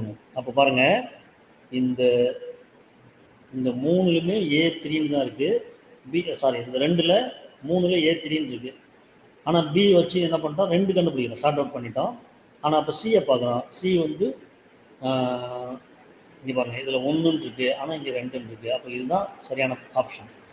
ஆப்ஷன் 2 மேட்ச் பண்ணி பார்த்துக்கணும், கரெக்டான ஆப்ஷனை போடணும். சரி, அடுத்து பார்த்தீங்கன்னா நிமட்டோபோர்ஸ். இந்த நிமட்டோபோர்கள் அப்படிங்கிற அந்த ஸ்பெஷல் ஸ்ட்ரக்சர்லாம் நம்ம தெரிஞ்சுக்கணும். அது எதுலாம் இருக்குன்னா அவிசினியெல்லாம் கண்டிப்பாக இருக்குது. இதெல்லாம் இருக்கா அப்படின்னு பார்த்தீங்கன்னா இல்லை. இந்த கஸ்கூட்டர் இப்போ தானே பார்த்தோம், அந்த இது உறிஞ்சி வேர்னு சொன்னோம் இல்லையா, இதெல்லாம் இல்லை. அப்போ எதில் மட்டும்தான் இருக்குது? நிமட்டோபோர் அவிசினியாவில் மட்டும்தான் இருக்குது. ஆப்ஷன் 4 தான் கரெக்டான ஆன்சர். ஓகே, அடுத்து தாவரம் வந்து ஃபெர்டிலைசேஷன் ஆகுது. கருவுறுதல் அடைஞ்ச பின்னாடி என்னென்ன மாற்றம்லாம் நடக்கும் அப்படின்னு பார்க்கலாமா? கருவுறுதல் ஆயிடுச்சு, அந்த பூ இருக்குமா என்ன? இருக்காது. அப்போ அள்ளி எல்லாம் என்ன பண்ணோம்? பெட்டல்ஸ் ஃபால் ஆகும். ஓகே, இந்த சூல் பைன்னு சொல்கிறோம்ல, அதுதான் என்ன பண்ணும் அப்படின்னு கேட்டால் கனியாக மாறுது. சரி, அந்த விதை அதுதான் வந்து ஓவியல்ஸ் அப்படிங்கிற சூல்கள், அது விதையாக மாறுது. அதெல்லாம் கரெக்டு தான். சரியா ஞாபகம் வச்சுங்க. அதே மாதிரி இந்த பூவில் இருக்கிற ஆண்ட்ரோசியம் மகரந்தத்தாள் வட்டமாக என்ன பண்ணும்? உதிர்ந்துடும். ஏன்னா அது காயாக மாறி பழமாக வரணும்ல, உங்களுக்கு தெரியும், பார்த்துருக்கீங்கள. அதான கருவுறுதலுக்கு அப்புறம் நடக்கும். பூவாக இருக்கும்போது கருவுறுதல் நடக்கும். அதில் வந்து பூவில் வந்து இனப்பெருக்க உறுப்பு, ஆண் இனப்பெருக்க உறுப்பு, பெண் உறுப்பு உங்களுக்கு தெரியும். சரியா? கைனோசியம், ஆண்ட்ரோசியம் அப்படின்னு சொல்கிறோம் இல்லையா, சூலக வட்டம், மகரந்தத்தாள் வட்டம் சொல்கிறோம்ல, அது. அப்போ இது எல்லாமே இந்த 4மே கரெக்டு. அப்போ இந்த ஆப்ஷன் உங்களுக்கே தெரியும் எது கரெக்டுன்னு. எது? மேற்கூறிய அனைத்தும். ஆப்ஷன் 4 மேற்கூறிய அனைத்தும். இது என்னது? ஃபோர்ஸ்ட் ஃபெர்டிலைசேஷன் சேஞ்சஸ் எங்கே? இன் பிளான்ட்ஸ். ஞாபகம் வச்சுட்டீங்களா? ரைட். அப்போ ஒன்று ஒன்றா படித்து பார்க்கணும். அடுத்து நம்ம கொஷின் நம்பர் 136 பார்க்குறோம். இப்போ இதில் எந்த ஆப்ஷன் கரெக்டுன்னு நம்ம ஃபஸ்ட்டு தெரிஞ்சு, ஸ்போரை உருவாக்கக்கூடியது எதெல்லாம் ஸ்போரை உருவாக்கும் அப்படிங்கிறத நம்ம தெரிஞ்சு வச்சுக்கணும். எதெல்லாம் ஸ்போரை உருவாக்கும் அப்படின்னா ஃபஸ்ட்டு தான் கரெக்ட். சரியா? மீதி எல்லாமே பார்த்தீங்கன்னா இதுலேயும் பாசிகள், பூஞ்சைகள் இருக்குது, பரணிகள் இருக்குது. அப்போ அதில் தப்பாக இருக்கிறது ஒன்று பார்த்தீங்கன்னா ஸ்பைரோகேரா. இங்கேயும் பாருங்கள், பூஞ்சைகள், மாஸ்கள், பரணிகள் இருக்குது. ஆனால் பாசிகளுக்கு பதிலாக ஈஸ்ட் இருக்குது, ஈஸ்ட் கிடையாது, ஸ்போரை உருவாக்காது. அப்போ அதுவும் தப்பு. இங்கேயும் பார்த்தீங்கன்னா இதெல்லாம் கரெக்டு, இங்கேயும் திரும்பவும் ஸ்பைரோகேரா தப்பாக கொடுத்துக்கிறாங்க. அப்போ இந்த 3ம் தப்பு. ஸ்போரை உருவாக்கக்கூடிய தாவரம் நமக்கு நல்லா ஞாபகத்தில் வச்சுக்கணும், மனப்பாடம் பண்ணி வச்சுக்கணும். இந்த ஒன்று தான், ஃபஸ்ட்டு ஆப்ஷன் தான் கரெக்டு. பாசிலையும் ஸ்போர் உருவாக்கும், பூஞ்சை ஸ்போரை உருவாக்கும், மாஸ்கள் ஸ்போரை உருவாக்கும், பெரணிகளும் ஸ்போரை உருவாக்கும். அப்போ ஆப்ஷன் 1 தான் கரெக்டு. சரியா? ஓகே, அடுத்து இப்போ ஜிம்னோஸ்போம், ஆஞ்சியோஸ்போம் இதெல்லாம் கேள்விப்பட்டிருக்கீங்களா? டெரிடோஃபைட், ப்ரையோஃபைட்டு கேள்விப்பட்டீங்களா? விதை மூடி தாவரம், விதை மூடா தாவரம், வறண்டங்கள தாவரம் எல்லாம் தெரிஞ்சுக்கீங்களா? இதில் தற்காலத்தில் வாழும் தாவரங்களில் மிகவும் மேம்பாடு அடைந்தவை எதை அப்படின்னு கேட்டிங்கன்னா பார்த்தீங்கன்னா எது? இங்கே பாருங்கள், இது 4 கொடுத்துருக்காங்க. 4ல் எது அப்படின்னு கேட்டிருக்காங்க. 4ல் எது அப்படின்னு பார்த்தீங்கன்னா எது மட்டும் இங்கே 1, 2 கொடுத்துருக்காங்க, 3, 4 கொடுத்துருக்காங்க, 4 மட்டும் கொடுத்துருக்காங்க. ஆப்ஷன் 4 தான் கரெக்டான ஆன்சர். எது அப்படின்னு கேட்டால் ஆஞ்சியோஸ்போம் அப்படிங்கிறது 2 மட்டும் தான் கரெக்டான ஆன்சர். ஐ மீன் இங்கே கொடுத்துருக்கிறதுல செகண்ட் அப்படிங்கிறது தான், அது இங்கே 4வது ஆப்ஷனாக கொடுத்துருக்காங்க. ஒன்லி 2, செகண்ட் ஒன்லி அப்படின்னு கொடுத்துருக்காங்க இல்லையா? அதை இப்போ நோட் பண்ணி வச்சுக்கோங்க. இதெல்லாத்தையும் கேர்ஃபுல்லாக பார்த்து வச்சுக்கோங்க. இதுலேருந்து ஸ்பெஷலாக இருக்கிற கேரக்டரை வச்சுட்டு ஒரு கொஸ்டின் கேட்கறதுக்கு சான்ஸ் இருக்குது. அடுத்து அகார். அகார் தெரியும் உங்களுக்கு, ஒரு பாசி தான். ஓகேவா? சரி, அதில் வந்து எதை வந்து எடுக்கிறாங்க? ஓகேவா? எந்தெந்த 2 பொருளை எடுக்கிறாங்க? அகர் அகர் அப்படிங்கிறது இந்த கடலில் கிடைக்கிற ஒரு பாசி. அதில் எதெல்லாம் கிடைக்குது அப்படின்னு பார்த்தீங்கன்னா ஜெலீடியமும் கிரேஸ்லேரியாவும் தான் கிடைக்குது. அப்போ ஆப்ஷன் 2 தான் இதுக்கு கரெக்டான ஆன்சர்.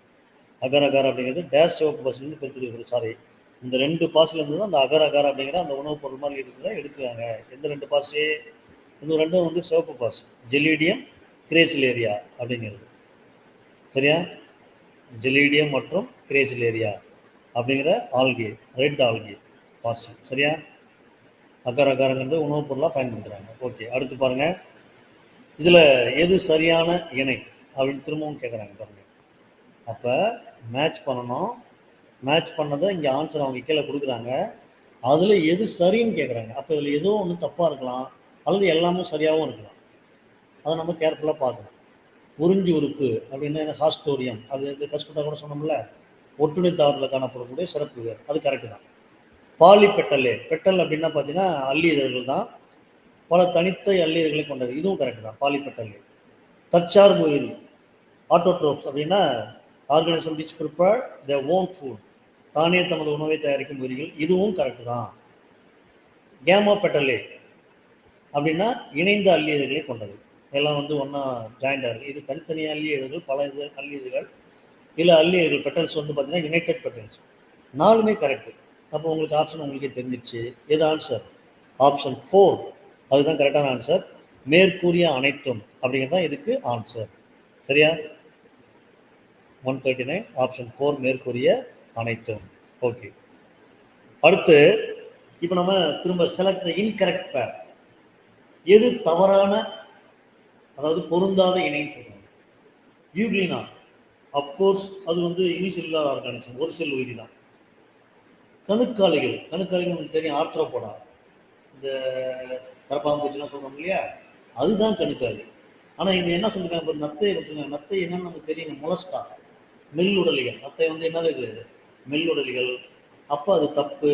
வேற ஏதாவது இருக்கான்னு பாருங்கள், ஏன்னா ஒருவேளை கொஸ்டினே தப்பாக இருக்கலாம்ல, பார்க்கலாமா? முத்தோலிகள், அதாவது எக்னோடெர்மேட்டா, அது ஸ்டார் ஃபிஷ் தான், அது கரெக்டு தான். அணிலிடா பார்த்தீங்கன்னா நேரிஸ் அப்படின்ற புழுக்கள் தான், அதுவும் கரெக்டு தான். அப்போ கரெக்டாக தவறான ஆன்சர் எது அப்படின்னா பொருந்தாத இணை, இன்கரெக்ட் பேர் எது?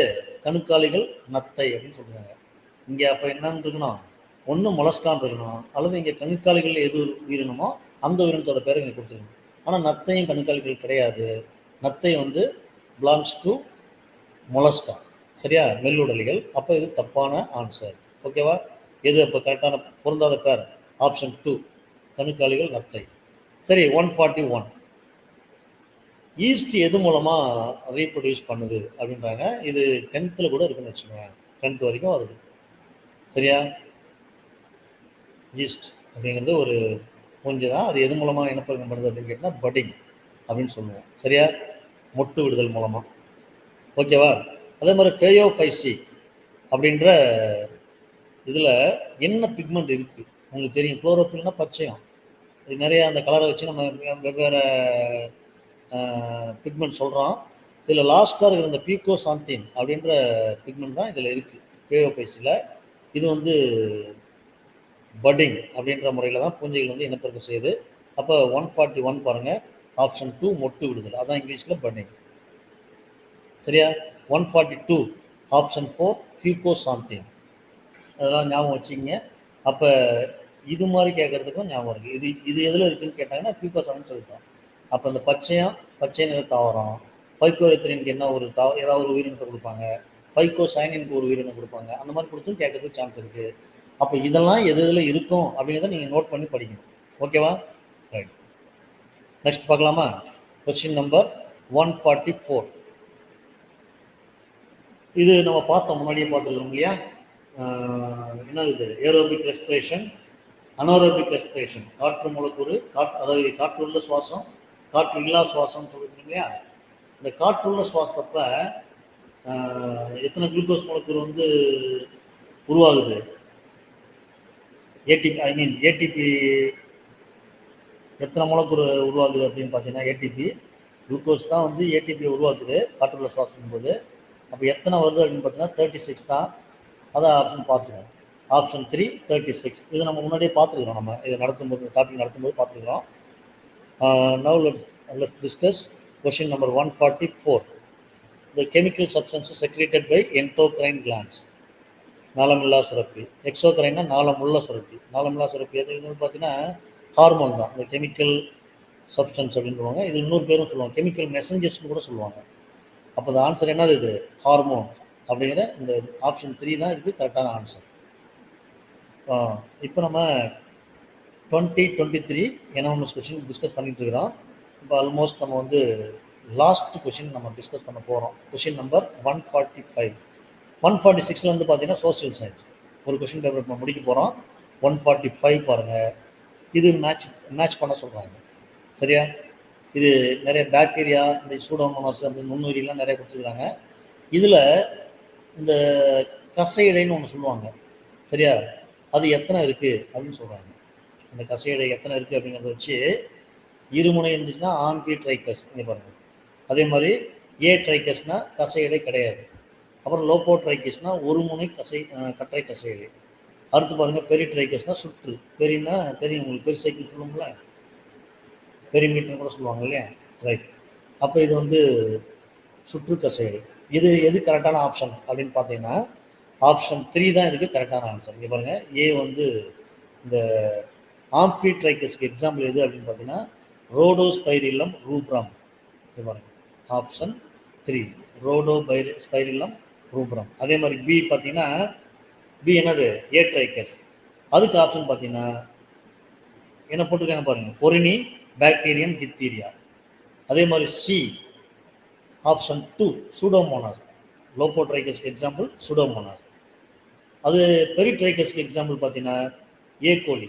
அந்த ஏ கோலை பாக்டீரியா தான். சரியா? எச்சரீஷியா கோலை அப்படின்னு சொல்லுவாங்க. அப்போ ஆப்ஷன் 3 தான் இதுக்கு கரெக்டான ஆன்சர். கரெக்டாக மேட்ச் பண்ணி அதில் எந்த பேர் கரெக்டுன்னு சொல்லுவாங்க, அவங்களே நமக்கு பேர் பண்ணி கொடுத்துட்றாங்க. பட் நம்ம கன்ஃபியூஸ் ஆகக்கூடாது. கரெக்டாக பாருங்கள், A3 பார்த்துட்டு இதை ஏமாந்துடக்கூடாது டக்குன்னு. அதில் பாருங்கள் A3ல 2 இருக்குது, அதில் எது கரெக்ட் அப்படின்னு பார்க்கணும். அடுத்த பியும் மேட்ச் ஆகுது அப்படின்னா இதுதான் கரெக்டான ஆன்சர். அப்போ இப்படி தான் நம்ம ஷார்ட் பண்ணணும். சரியா? ஓகே. அடுத்து நம்ம ஒரு ஷார்ட்டாக ஒரு பிரேக் எடுத்துக்கிட்டு அடுத்த கொஸ்டின் பேப்பர் 2024 இருக்கு இல்லையா, அந்த கொஸ்டின் பேப்பரை நம்ம டிஸ்கஸ் பண்ணலாமா? எப்போது ஒரு கொஞ்ச நேரம் பிரேக் எடுத்துகிட்டு ஒரு 45 மினிட்ஸ் அல்லது ஒரு ½ அன் ஹவரில் கூட நம்ம எடுக்கலாம். பட் யூஸ்வலாக வந்து 11 to 12 எடுக்கிறாங்க, 10 to 11.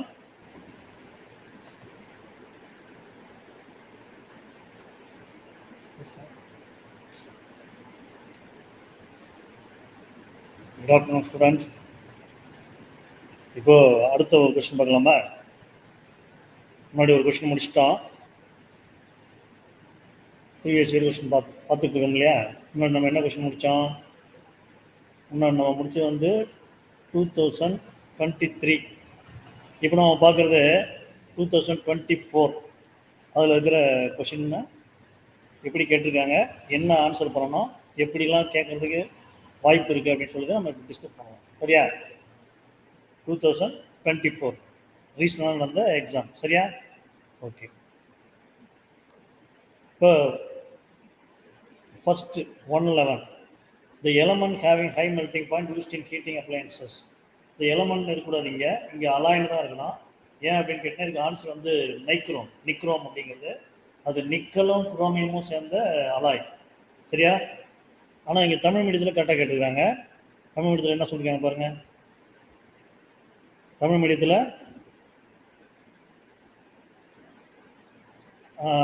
பொருள்னு தான் சொல்லியிருக்காங்க, எலமெண்ட்னு சொல்லலை, தனிமம்னு சொல்லலை. அப்போ இது ஆன்சர் வந்து பார்த்தீங்கன்னா நிக்ரோம் 3, ஆப்ஷன் 3 தான் ஆன்சரு. அது என்ன? இது நிக்ரோம். அதுதான் வந்து வெப்பமூட்டும் ஹீட்டிங் அப்ளையன்சஸ் இருக்கு இல்லையா, அதில் இருக்கக்கூடிய அந்த அலாய்க் பேர் வந்து பார்த்தீங்கன்னா நிக்ரோம். அதோட மெல்டிங் பாயிண்ட் வந்து பார்த்தீங்கன்னா ஹையாக இருக்கும். சரியா? ஓகே, ஞாபகம் வச்சுக்கோங்க. அடுத்து நம்ம அறை வெப்பநிலையில் அந்த ஒரு பொருள்லாம் கொடுத்துருக்காங்க, அதோட அடர்த்தியை ஏறு வரிசையில் வரிசைப்படுத்த போகிறோம். அதாவது எது கம்மியான அடர்த்தியில் இருந்தோ அப்படி அப்படியே அதிகமாக்கிட்டே போகிறோம். சரியா? பாருங்கள், மரம் அடர்த்தி கம்மி, மிதக்கும் தண்ணியில். அடுத்து மண்ணெண்ணெய், அப்புறம் நீர், அலுமினியம், பாதரசம். ஆப்ஷன் 3 தான் இதுக்கு கரெக்டு. உங்களுக்கு தெரியும், பாதரசம் ரொம்ப அடர்த்தி, சின்ன ஒரு ட்ராப் இருந்தால் கூட கையில் பிடிச்சோன்னு வச்சுக்கோங்க, வெயிட்டாக இருக்கும். அப்போ அது அடர்த்தி அதிகமானது எது? பாதரசம். இப்போ ஏறு வரிசை அப்படின்னா இது கம்மி, அதுக்கடுத்து அதுக்கடுத்து ஹையஸ்ட், இப்படி நம்ம ஏறு வரிசையில் சொல்லியிருக்கோம். அசெண்டிங் ஆர்டரில் நம்ம வந்து கொடுத்துருக்கிற மெட்டீரியல்ஸை ஏறு வரிசையில் வரிசைப்படுத்திருக்கோம். சரியா? அப்போ எந்த ஆர்டர் கரெக்டு? ஆப்ஷன் 3 தான் கரெக்டான ஆர்டர். சரியா? ஞாபகம் வச்சுக்கோங்க. ஓகே, இப்போ கொஸ்டின் நம்பர் 113. இது பார்த்தோம்னா velocity of a golf ball rolling in a straight line changes from 18 meter per second to 8 meter per second in 5 seconds. What is the deceleration? Assuming that it is decelerating uniformly. அதாவது speed வந்து குறையுது அப்படின்னாவே அது வந்து deceleration அப்படின்னு சொல்லுவாங்க. சரியா? இல்லை ரிட்டார்டேஷன் அப்படின்னு சொல்லுவாங்க. பார்த்தீங்கன்னா ஒரு கோல்ஃப் பால் அடிக்கிறாரு, 18 மீட்டர் பர் செகண்ட் அப்படிங்கிறது அதோட இனிஷியல் ஸ்பீடு யூ. அது 5 செகண்டில் ஸ்பீடு குறைஞ்சிக்கிட்டே வந்து கடைசியாக ஃபைனலாக எவ்வளோ இருக்குது அப்படின்னு பார்த்தீங்கன்னா 8 மீட்டர் பர் செகண்ட் அப்படின்னு இருக்கு. இப்போ சேஞ்ச் இன் வெலாசிட்டி பார்த்தீங்கன்னு வச்சுக்கோங்க, இது யூ, இது வி. அப்போ குறைஞ்சிட்டு வருது அப்படின்னா அதனால தான் டீசலரேஷன் அப்படின்னு சொல்கிறாங்க. அதிகமாச்சு அப்படின்னா அக்ஸலரேஷன். சரி, இப்போ நம்ம இங்கே ஆன்சர் கொடுத்துக்கிறாங்க. அதோட டீசலரேஷன் எதிர் முடுக்கம் என்ன அப்படின்னு சொல்லிட்டு கண்டுபிடிக்க சொல்கிறாங்க. இதுதான் நம்ம இப்போ பார்க்க போகிறோம். இது சம் மாதிரி போடணும் இல்லையா? ஏ அப்படிங்கிறதா formula. A equal to V minus U by T. சரியா? ஏ ஈக்குவல் டு ஃபார்முலா என்னது? இது A equal to V minus U by T. அதுக்கு முன்னாடி யூ இதில் என்னது? யூங்கிறது initial velocity, that means 18 metre per second. சரியா? அதே மாதிரி வி அப்படிங்கிறது பார்த்தீங்கன்னா 8 metre per second final velocity. Okay, அது போட்டாச்சு. அடுத்து டைம் டேக்கன் வந்து பார்த்தீங்கன்னா 5 செகண்டில் இந்த சேஞ்சஸ் வந்து நடக்குது. ஓகே, ஃபார்முலா என்ன சொன்னேன்? ஏ ஈக்குவல் டு தான் கண்டுபிடிக்க சொல்கிறாங்க. ஃபார்முலா என்ன? A equal to V minus U by T. இப்போ அந்த வேல்யூவை சப்ஸ்டியூட் பண்ணுறோம். எவ்வளவு? வி எவ்வளவு? 8. யூ 18. 8 மைனஸ் 18 டிவைடட் பை 5 அப்படின்னு வருது. பாருங்கள் என்ன வரும் பாருங்கள், மைனஸ் 10/5. அதை நம்ம இது பண்ணோம்னா சிம்பிளிஃபை பண்ணால் எவ்வளோ வர ஆன்சரு? -2. இதோட யூனிட் பார்த்தோம்னா மீட்டர் பர் செகண்ட் ஸ்கொயர். அப்போ -2 மீட்டர் பர் செகண்ட் ஸ்கொயர் எங்கே இருக்குது பாருங்கள்? ஆப்ஷன் 2 தான் கரெக்டான ஆன்சர். சரியா? Option 2 -2 meter per second square. சரியா? சம் போட தெரியும் இல்லையா? ரைட். இந்த மாதிரி நம்ம ஆக்சலரேஷனால இதே தான் ஃபார்முலா. அக்சலரேஷன்னா பாசிட்டிவாக வரும், ஆன்சர் வந்து பாசிட்டிவில் வரும். டீசலரேஷன் அப்படின்னா நெகட்டிவாக வரும். நெகட்டிவாக வரும் பற்றி நம்ம கண்டுபிடிச்சிடலாம்.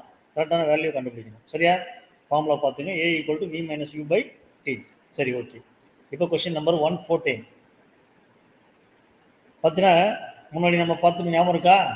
அந்த செல்சியஸாக இருக்குது ஃபேரன்ஹீட்டாக மாற்றுறது, ஃபேரன்ஹீட்டை கொண்டு போயிட்டு செல்சியஸாக மாற்றுறது. அதே மாதிரி இப்போ என்ன பண்ணுறாங்க பாருங்கள், செல்சியஸாக இருக்கிறத ஃபஸ்ட்டு கெல்வின்னு அப்புறம் ஃபேரன்ஹீட் ரெண்டுக்கும் கணக்கு போட சொல்கிறாங்க. நம்ம முன்னாடியே நம்ம போட்டுருக்குறோம். சரியா? அதே ஃபார்முலா தான் இப்போ நம்ம அப்ளை பண்ண போகிறோம். எந்த ஃபார்முலா? அதே முன்னாடி நம்ம போட்டோம்ல. என்ன ரிலேஷன்ஷிப்பு? கேவுக்கும் சிக்கும், அதாவது கெல்வினுக்கும் செல்சியஸுக்கும் relationship K equal to 273.15 plus C அப்படிங்கிறது. சரியா? அடுத்து பார்த்தீங்கன்னா F minus 32/9 that's equal to C by 5. இது எதோட ரிலேஷன்ஷிப்பு? ஃபேரன்ஹீட்டுக்கும் செல்சியஸுக்கும் நடுவில் இருக்கிற ரிலேஷன்ஷிப். சரியா? இப்போ அடுத்து பாருங்கள், கே ஃபஸ்ட்டு கண்டுபிடிக்கிறேன். ஏன்னா கே தான் ஃபஸ்ட்டு கொடுத்துக்கிறாங்க. அந்த -20 டிகிரி செல்சியஸுக்கு ஈக்குவலண்ட்டான கெல்வின் வேல்யூ ஃபஸ்ட்டு கண்டுபிடிப்போம். கே ஈக்குவல் டு 273.15 மைனஸ், சரியா, மைனஸ் என்னது இது? ஆக்சுவலி இதுலேயுமே பார்த்தீங்கன்னா பாருங்க ப்ளஸ் சி தான் ஃபார்முலா படி பார்த்தீங்கன்னா ப்ளஸ் சி தான் வரணும். அப்போ ப்ளஸ் சி, அந்த ப்ளஸ் சி இருக்கிறதுல என்ன பண்ணணும்? -20 அப்படின்னு போடுறோம். ஏன்னா சியோட வேல்யூ அவங்க கொடுத்துட்டாங்க -20. சரி, போட்டோம்னா உங்களுக்கே தெரியும் 73.15லேருந்து 20 போயிடுச்சுன்னா 253.15 வருமா பாருங்கள். அப்போ -20 டிகிரி செல்சியஸ் அப்படிங்கிறது 253.15 கெல்வின். அப்போ இதே ஆன்சர் நம்ம கண்டுபிடிச்சிட்டோம். எது? ஆப்ஷன் 1 தான் ஆன்சர் தெரியும். இருந்தாலும் அந்த ஃபேரன்ஹீட்டையும் கண்டுபிடிப்போம். கரெக்டானு பார்த்துக்கலாம். சரியா? செக் பண்ணிக்கலாமா? பாருங்கள், ஃபேரன்ஹீட் ஃபார்முலா என்ன? F minus 32 that's equal to C by 5 × 9. ஏன்னா அந்த 9 கொண்டு வந்துடும். இங்கே பாருங்கள், இங்கே இருக்குல்ல டிவைடராக இருக்குது, 9 இந்த பக்கம் வந்துடுது. இப்போ சியோட வேல்யூ சப்ஸ்டியூட் பண்ணுறோம். எவ்வளவு? -20. இது அப்படியே இருக்கட்டும். இந்த எஃப் மைனஸ் 32 அப்படியே இருக்கட்டும். இந்த பக்கம் மட்டும் நம்ம சேஞ்ச் பண்ணுறோம். சிக்கு -20/5 இதை இது பண்ணோம்னா டிவைட் பண்ணால் எவ்வளோ வரும்? -4ன்னு வருமா? -4 × 9 வருது. அதை மல்டிப்ளை பண்ணால் -36. அதாவது F - 32 அப்படிங்கிறது -36 அப்படின்னு வந்துருக்குது பாருங்கள். F - 32 that's equal to -36. அப்போ எஃப் தான் கண்டுபிடிக்க சொல்கிறாங்க. அப்போ எஃப் இந்த பக்கம் வச்சுட்டு இந்த 32 இந்த பக்கம் வந்துச்சுன்னா +32 வருமா? அப்போ F ஈக்குவல் டு ஆல்ரெடி -36 இருக்குது, +32. அப்போ இதுலேருந்து நம்ம சிம்பிளிஃபை பண்ணால் எவ்வளோ வரும்? -4 டிகிரி ஃபாரன்ஹீட். அப்போ ஃபர்ஸ்ட் ஆப்ஷன் தான் கரெக்ட். ஆன்சர் என்னது? ஆப்ஷன் 1, 253.15 கெல்வின், -4 டிகிரி ஃபாரன்ஹீட் அப்படின்னு பாருங்க. இப்போ கண்டுபிடிச்சி வச்சுருக்கீங்களா? அப்போ ஆன்சர் ஆப்ஷன் 1 அதுதான் வந்து கரெக்டான ஆன்சர். அப்போ இந்த மாதிரி டெம்பரேச்சரை சேஞ்ச் பண்ணி ஈக்குவலண்டான இருக்கிற வேல்யூ வந்து கேட்டுகிட்டே இருக்கிறாங்க. போன தடவையும் நம்ம பார்த்தோம், இப்பயும் பார்த்துருக்கோம். இதில் என்ன எக்ஸ்ட்ராவாக கேட்டாங்க. முன்னாடி வெறும் ஃபாரன்ஹீட் செல்சியஸ் மட்டும் இருந்துச்சு, இப்போ கெல்வினையும் சேர்த்து கேட்குறாங்க. அவ்வளோதான், வேற ஒன்றும் பெருசாக இல்லை. அப்போ கண்டிப்பாக இந்த மாதிரி ஒரு சம்மை நம்ம எதிர்பார்க்கலாம். சரி, அடுத்து பாருங்க.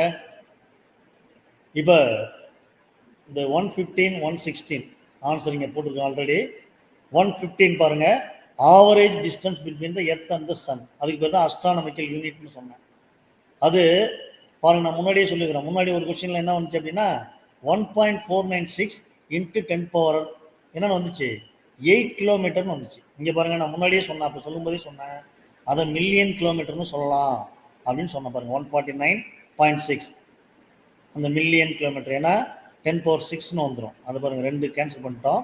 2 இங்கே பெருக்கிட்டதால 149 வந்துச்சு. 1.49னா 10⁸ வரும். சரியா? இப்போ அதில் வந்து 2 இங்கே பண்ணிட்டு 149.6 இந்த 10⁶ பதிலாக மில்லியன் அப்படின்னு போட்டுக்கிறோம். இந்த அப்போ இதுதான் ஆன்சர். இதுக்கு 149.6 மில்லியன் கிலோமீட்டர். நான் முன்னாடியே சொன்னேன், இந்த மாதிரி வேல்யூ மாற்றி கொடுத்து கேட்பாங்க அப்படின்னு சொன்னேன். முன்னாடி ஒரு சம் பார்த்தோம், அதில் 10⁸ கிலோமீட்டர் இருந்துச்சு. மேட்ச் பண்ண ஞாபகம் இருக்கா? அஸ்ட்ரானமிக்கல் யூனிட்டு, பர்செக் இதெல்லாம் வந்து லைட் இயரு இதெல்லாம் மேட்ச் பண்ணோம்ல, அதில் வேறு மாதிரி இருந்துச்சு. இங்கே பாருங்கள், நான் முன்னாடியே அந்த கணக்கு போடும்போதே சொன்னேன், அதை நம்ம மேட்ச் பண்ணும்போதே சொன்னேன், இந்த மாதிரி மாற்றியும் கேட்பாங்கன்னு. இங்கே மாற்றி கரெக்டாக கேட்டுருக்கேன் பாருங்க, மில்லியன் கிலோமீட்டர். அப்போ இதுதான் ஆப்ஷன் 3 தான் ஆன்சரு. அதே மாதிரி 116 பாருங்கள், பேட்டரியை கண்டுபிடிச்சவர் வந்து வோல்டா, அலெசாண்ட்ரோ வோல்டா அப்படின்ற ஒரு பேட்டரியை கண்டுபிடிச்சார். கைனட்டாஸ்கோப் அப்படிங்கிற கினட்டாஸ்கோப்பை கண்டுபிடிச்சது யார் அப்படின்னு கேட்டிங்கன்னா, கைனட்டிக்ஸ் தெரியும் உங்களுக்கு. அந்த கினட்டாஸ்கோப் கண்டுபிடிச்சது யார் அப்படின்னா தாமஸ் ஆல்வா எடிசன். அதாவது ஆப்ஷன் 2 அப்படின்னு தான் இதுக்கு கரெக்டான ஆன்சர். சரியா? ரைட். அடுத்து question number 117, planets without Moon, நிலவு இல்லாத கோள்கள். அது என்ன நிலவு இல்லாத கோள்கள்?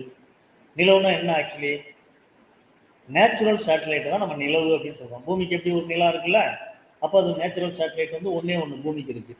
அப்போ நிறைய கோள் இருக்குது நம்ம தெரியும். மெர்க்குரி, வீனஸ், அதாவது புதன், வெள்ளி அப்படின்னு சொல்கிறோம். மார்ஸ், செவ்வாய்க்கு வந்து மார்ஸ்ன்னு சொல்கிறோம். அதே மாதிரி வெள்ளிக்கு வீனஸ் சொல்லிட்டோம். யுரேனஸ் உங்களுக்கு தெரியும். இப்போ இதில் எதுக்கெல்லாம் சேட்டலைட் இல்லை, ஐ மீன் நேச்சுரல் சேட்டலைட் இல்லாத கோள்கள் எது அப்படின்னு பார்த்தீங்கன்னா, ஃபஸ்ட்டு இருக்குது பார்த்தீங்களா, புதனுக்கும் வெள்ளிக்கும் சேட்டலைட் கிடையாது. சரியா? புதன் மற்றும் வெள்ளி ஆப்ஷன் 1 தான் இதுக்கு கரெக்டான ஆன்சர். அதுக்கு என்ன கிடையாது? துணைக்கோள் கிடையாது. சரியா? அதான் துணைக்கோள் தான். நம்ம அது என்ன துணைக்கோள்? அந்த கோளை அது சுற்றி வரும். இப்போ நிலா எப்படி பூமியை சுற்றி வருது, அப்போ பூமியோட துணைக்கோள் வந்து நிலா. அது மாதிரி இந்த கோள்களுக்கு அந்த சுற்றி வரக்கூடிய துணைக்கோள் கிடையாது. அதுதான் அந்த துணைக்கோளை தான் நம்ம நிலவு அப்படின்னு சொல்கிறோம். ஆப்ஷன் 1 தான் இதுக்கு கரெக்டான ஆன்சர். குறிச்சிக்கிங்க 117. அப்போ இந்த மாதிரியும் கேட்பாங்க. இதுலேயே பார்த்தீங்கன்னா இந்த சேட்டலைட்டோட நம்பர்ஸையும் கேட்பாங்க. இப்போ சாட்டனுக்கு எவ்வளவு, சரியா? அந்த மாதிரி யுரேனஸ்க்கு எவ்வளவு, இப்படிலாம் மார்ஸுக்கு எவ்வளவு, இப்படிலாம் கேட்பாங்க. அப்போ அதையும் நம்ம நோட் பண்ணி வச்சுக்கணும். அந்த மாதிரி கொஸ்டின்ஸை நம்ம எக்ஸ்பெக்ட் பண்ணலாம். ஓகே, அடுத்த கொஸ்டின் பார்த்தீங்கன்னா 118. பாருங்க, முன்னாடியே நம்ம சொன்ன மாதிரி மேட்ச் பண்ணிடுறாங்க. சரியா? இதில் சரியான கூற்று எது அப்படின்னு சொல்லி அவங்களே சொல்கிறாங்க. கூற்று 4 கொடுத்துக்கிறாங்க. 4 கூற்றுல எது சரியான கூற்று? ஒளியை விட வேகமாக எந்த ஒரு பொருளும் பயணிப்பதில்லை. நத்திங் கேன் ட்ராவல் ஃபாஸ்டர் தான் லைட். யா, அது வந்து ட்ரூ தான். அப்போ அது சரியான கூற்று தான். ஸ்டேட்மெண்ட் 1 சரியான கூற்று. ஓகே, அடுத்து ஆப்ஷன் என்ன? 4 ஆப்ஷன் கொடுத்துருக்காங்க பாருங்க. Statement 2, the characteristic of an object can be determined by its shadow. அதாவது ஒரு பொருள் உருவாக்கக்கூடிய நிழலை வச்சுக்கிட்டு நாம் அதோட ஷேடோவை டிசைட் பண்ண முடியும் அப்படின்னு சொல்கிறாங்க. அது முடியுமா? முடியுமா? யோசிச்சு பாருங்க. கண்டிப்பாக சான்ஸ் இல்லை. அதே மாதிரி கூற்று 3, அதாவது தேர்ட் கூற்று, தேர்ட் ஸ்டேட்மெண்ட், ஊசி துளை camera, the image on pinhole camera is upright and the mirror image is upside down. ஊசி துளை கேமராவில் பெறப்படும் பிம்பம் நேராக இருக்கும் அப்படின்னு சொல்கிறாங்க. ஆடியில் தோன்றும் பிம்பம் தலைகீழாக இருக்கும் அப்படின்னு சொல்கிறாங்க. இது தவறு. அப்போ இது சரியான கூற்று இல்லை. இந்த ரெண்டும் சரியான கூற்று இல்லை, தவறான கூற்று. 4வது கூற்று பாருங்க, சமதள ஆடியில் தோன்றும் பிம்பமும் பொருளும் ஒரே அளவில் இருக்கும். இது கரெக்டு. அப்போ ஆப்ஷன் 1ம் கரெக்டு, 4ம் கரெக்டு. அந்த மாதிரி எங்கே இருக்குது பாருங்க, 2வது ஆப்ஷன் 2 தான். அப்போ சரியான ஆன்சர் ஆப்ஷன் 2. அதாவது கூற்று 1 மற்றும் கூற்று 4 இதுதான் சரியான கூற்றுகள். எது எது நடுவில் இருக்கிற 2ம் தப்பு. கூற்று 1ம் கூற்று 4ம் சரி. அதுக்கு ஆப்ஷன் எங்கே இருக்குது அப்படின்னு கேட்டால் 2வது ஆப்ஷன். இதுதான் இதுக்கு ஆன்சர். சரியா? நோட் பண்ணிக்கங்க. இந்த மாதிரி ஒரு கொஸ்டின் கண்டிப்பாக கேட்பாங்க. சரியா? இப்போ அடுத்து 119th கொஸ்டின். இது ஒரு சம் போட போகிறோம் நம்ம. என்னது இது? If 20 coulombs of charge flows through a circuit for 3 minutes, calculate the current flowing through a conductor per second. சொல்கிறாங்க, புரியுதுங்களா என்ன சொல்கிறாங்க? சரியா? அதாவது 20 கூலும் சார்ஜ் வந்து ஒரு சர்க்கியூட் வழியாக ஃப்ளோ ஆகுது. சார்ஜுக்கு முதல்ல சிம்பிள் நமக்கு தெரியணும். சார்ஜ்னா அது கியூ. கியூ வந்து 20 கூலும் அப்படின்னு சொல்கிறாங்க. சரியா? கியூ வந்து எத்தனை கூலும்? 20 கூலும் அப்படின்னு சொல்கிறாங்க. சரி, டைம் வந்து பார்த்தீங்கன்னா டி. ஆக்சுவலி செகண்ட் தான் நம்ம டைம் கொடுக்கணும். டைம் இல்லைன்னா சேஞ்ச் பண்ணிக்கணும். இங்கே அவங்க என்ன பண்ணுறாங்க பாருங்கள், 3 minutes அப்படின்னு சொல்கிறாங்க. அப்போ அந்த டைம் வந்து நம்ம சேஞ்ச் பண்ணணும். சரியா? அப்போ 3 minutes ஓகே, 3ன்னு போட்டாச்சு. ஒரு மினிட்டுக்கு எத்தனை செகண்டு? 60 செகண்டா? அப்போ 3 × 60, தட் மீன்ஸ் 180 seconds அப்படிங்கிறத இங்கே நம்ம டீயாக எடுத்துக்கணும், டைம் எடுத்துக்கணும். அப்போ என்ன சொல்கிறாங்க, calculate the current flowing through a conductor per second. அப்போ அந்த கரண்ட்டோட அளவை கண்டுபிடிச்சிருக்காங்க. I = என்ன formula? Q/T. சார்ஜுங்கிறது Q, time taken T. இதுதான் கரண்ட்டை கண்டுபிடிக்கிறதுக்கான ஃபார்முலா. இப்போ அந்த ஃபார்முலா அப்ளை பண்ணி நம்ம அந்த கணக்கு போடலாமா? முதல்ல Q கண்டுபிடிக்கணும்ல. Q எவ்வளவு? Q வந்து 20 கூலும். சரியா? சம்ம நல்லா படித்து அதில் என்னென்ன வேல்யூ கொடுத்துருக்காங்க முதல்ல லிஸ்ட் அவுட் பண்ணிட்டாங்க, நம்ம ஈஸியாக சால்வ் பண்ணிடலாம். அடுத்த டைம் எவ்வளவு? 3 minutes. நான் முன்னாடியே சொன்னேன், மினிட்ஸில் இருக்கக்கூடாது. எதுக்கு மாற்றணும்னு சொன்னேன்? செகண்டுக்கு மாற்றணும் அப்படின்னு சொன்னேன். அப்போ 3 minutes செகண்டுக்கு மாற்றணும் அப்படின்னா 3 × 60 எவ்வளோ ஆகும்? 180 செகண்ட். சரியா? அப்போ டீயோட வேல்யூ கண்டுபிடிச்சி வச்சுருக்கிறோம். என்ன கேட்குறாங்க இந்த கணக்கில்? ஐ கண்டுபிடிக்க சொல்கிறாங்க. ஐனா கரண்ட்டு. அப்போ கரண்ட் எல்லாத்தோட சிம்பிள் தெரியணும், அதோட யூனிட் தெரியணும். எல்லாம் தெரிஞ்சால் தான் நம்ம கணக்கு போட முடியும். இப்போ கியூவும் டீயும் தெரியுது, ஐ கண்டுபிடிக்க சொல்கிறாங்க. அப்போ ஃபார்முலா நமக்கு தெரியும், I = Q/T. இப்போ நம்ம ஈஸி வேல்யூ. சரியா? வேலையை வந்து ரொம்ப ஈஸியாக்கிறோம். இந்த மாதிரி எழுதிட்டோம்னா இப்போ நம்ம என்ன பண்ணுறோம் அப்படின்னா அந்த வேல்யூஸ் வந்து ஃபார்முலாவோட அப்ளை பண்ணி அப்போ சிம்பிளிஃபை பண்ணோம்னா ஆன்சர் நமக்கு கிடைச்சிடும். இப்போ பாருங்கள், முதல்ல கியூவோட வேல்யூ 20, டீயோட வேல்யூ 180. சரி, ஓகே. இப்போ இந்த 0 0 கேன்சல் ஆகிடுது. அப்போ ரிமைனிங் எவ்வளோ இருக்கும் பாருங்கள், 2 / 18 ஆகுதா? அதை சிம்பிளிஃபை பண்ணால் என்ன ஆயிரும்? 1/9. அப்போ 1/9னா நம்ம 1 இப்போ 9 டிவைட் பண்ண முடியாது இல்லையா? அதெல்லாம் இங்கே ஒரு 0 சேர்த்துக்கிட்டு 0.0 வச்சுக்கிறோம். அப்போ 0 சேர்த்த உடனே 10ன்னு ஆயிடுச்சு. 10ல் எத்தனை 9 இருக்கும்? 1 9s are 9. அப்போ 1 போட்டாச்சு. ரிமைனிங் 1. திரும்பவும் அதே கதை போயிட்டே இருக்கும். திரும்ப ஒரு 0 போட்டால் 10 ஆகும். அதில் ஒரு 9 தான் இருக்கும். இப்படி போயிட்டே இருக்கும். அப்போ 0.11 ஆம்பியர் இதுதான் ஆன்சர். ஆப்ஷன் 1 அப்படிங்கிறது தான் இதுக்கு சரியான ஆன்சர். சரியா? 0.11 ஆம்பியர் கணக்கு போடுறது தெரியணும். இந்த மாதிரி கணக்கு கேட்கறதுக்கு சான்ஸ். ஃபார்முலா வச்சு கணக்கு கண்டிப்பாக ஏதோ ஒரு கணக்கு. சரியா? இந்த டெம்பரேச்சரு, இந்த மாதிரி ஸ்பீடு, கரண்ட்டு, ஏதோ ஒன்று கண்டுபிடிப்போம். அதை நான் சொன்னேன், அக்சலரேஷன், ஏதாவது ஒன்று கண்டுபிடிக்கிறதுக்கு ஒரு கொஷின் கண்டிப்பாக இருக்கும். அந்த ஃபார்முலாலாம் நீங்கள் நோட் பண்ணி வச்சுக்கோங்க, ப்ராக்டிஸ் பண்ணி பாருங்கள். உங்கள் புக்கில் இருக்கிற சம்ஸ்லாம் ப்ராக்டிஸ் பண்ணி பாருங்கள். அடுத்து கொஷின் நம்பர் 120. இப்போ அசர்ஷன் ரீசன், கூற்று காரணம், இதை சொல்லிடுறாங்க. இதில் இது கொஞ்சம் ஆம்ப்ளிகிட்டியாக இருக்கும். அதாவது நம்மளால் சரியாக டிசைட் பண்ண முடியாதுன்னு வச்சிங்களேன். எல்லாம் ஒரே மாதிரியாக இருக்கிற மாதிரியே இருக்கும். சரியா? இப்போ என்ன சொல்கிறாங்க பாருங்கள், ஒவ்வொரு தினமும் வெவ்வேறு வேகத்தில் நகருது. ஆமாம், அது எதை பொறுத்து அப்படின்னு கேட்டிங்கன்னா அந்த விஸ்காசிட்டி அப்படிங்கிறத பொறுத்து அது மாறுது. ஓகே, இப்போ அதுக்கு ரீசன் சொல்கிறாங்க, இது கரெக்டானு பார்ப்போம். திரவங்கள் இயங்கும் போது அவற்றின் திரவ அடுக்குகளுக்கு இடையே அவற்றுக்கு இணையாக செயல்படும் உராய்வு விசையானது அந்த இயக்கத்தை எதிர்க்கும் வகையில் அமைந்திருக்கும். இது உண்மைதான். ஆனால் இதுதான் அது காரணமாக, ஏன்னா விஸ்காசிட்டி அதை பொறுத்து தான், அது இங்கே கொடுக்கல. அப்போ கூட்டு சரிதான், ஆனால் காரணம் என்ன பண்ணல, கூற்ற விளக்கல. சரி, விளக்குது. சரியா? ஏன் அப்படின்னு கேட்டிங்கன்னா, ஏன் அப்படி ஒவ்வொரு இதில் போகுது அப்படின்னா, ரெண்டு ரெண்டு லிக்விட் இது பண்ணுறாங்கன்னு வச்சிங்களேன், ரெண்டு லிக்விடுமே லேயராக இதாகுது. அப்போ அந்த திரவம் இயங்கும்போது அதோட திரவ அடுக்குகளுக்கு இடையே அதுக்கு இணையாக செயல்படுற உராய்வு விஷயம் அந்த இயக்கத்தை எதிர்க்கும் வகையில் அமைந்திருக்கும். அதனால தான் வெவ்வேறு ஸ்பீடில் வெவ்வேறு லேயர் வந்து ட்ராவல் பண்ணுது. அப்போ ஆன்சர் 3 கூற்று சரி. மேலும் காரணம் கூற்றை என்ன பண்ணுது, விளக்குது. ஓகே, சரியா? A is correct and R explains A. Answer 3. சரி, அடுத்து கொஸ்டின் நம்பர் பாருங்க. முதல்ல இதை பார்த்துருவோம். எதை பார்த்துருவோம்னா 121 கொஸ்டின். இதுதான் ஆன்சர். இது புக்கில் இருக்கிற கொஸ்டின் தான். இது புக்கில் இருக்கிற சம்மையே தூக்கி என்னவா கேட்டிருக்காங்க, கொஸ்டினாக கேட்டுக்கிறாங்க. அப்போ புக்கில் இருக்கிற சம்ம அதுக்காக தான் புக்கில் இருந்து அப்படியே எடுத்து வச்சுக்கிறேன். பாருங்கள், அதே தான் specific heat capacity of water. சரியா? நீரின் தன்வெப்பத்தின் மதிப்பு 4200 joule kilogram power -1 kelvin power -1. இங்கே பாருங்கள், நீரின் தன்வெப்பத்தின் மதிப்பு கணக்கிடுன்னு சொல்லிட்டாங்க, ஆனால் இங்கே கொடுத்துட்டாங்க. சரியா? அப்போ நமக்கு வர ஆன்சர் என்ன வரணும், இந்த ஆன்சர் வரணும். ஓகேவா? பாருங்கள், இப்போ பாருங்கள். அப்போ எது ஆன்சர் நமக்கு தெரிஞ்சு போச்சு. அதே சொல்கிறது எல்லாமே ஒன்று கரெக்டு தான். இங்கே பாருங்கள், 2 kg தான். அதே 60 to 70 டிகிரி செல்சியஸ் தான். 60 to 70 டிகிரி செல்சியஸ் தான். என்னன்னா இங்கே 4200 கொடுத்துட்டாங்க. சரியா? ஆனால் இதில் அந்த வேல்யூ தான் கண்டுபிடிக்க சொல்கிறாங்க. இதை கொடுத்துட்டாங்க. புரியுதா? ஃபார்முலா பாருங்கள், C = Q / M × ΔT. இந்த சியோட வேல்யூவை இங்கே கொடுத்துட்டாங்க. 4200 நமக்கு தெரியும்.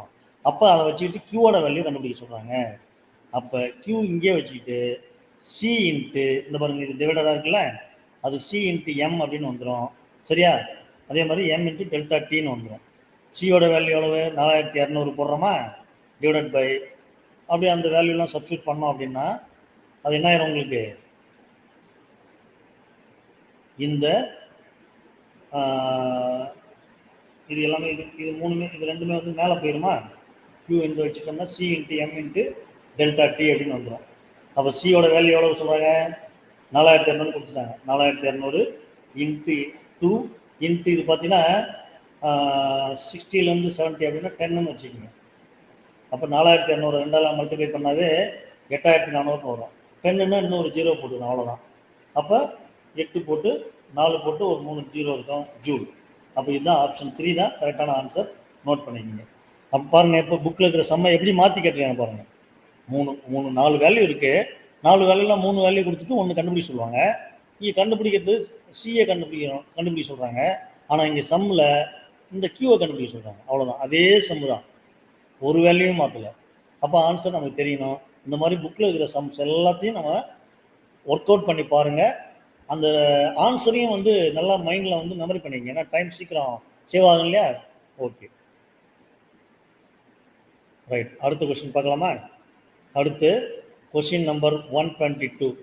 Soft metal. இது பார்த்தீங்கன்னா சோடியம் பொட்டாசியம், இது ரெண்டும் பார்த்தீங்கன்னா சாஃப்ட் மெட்டல், மென்மையான உலோகம்னு சொல்லுவாங்க.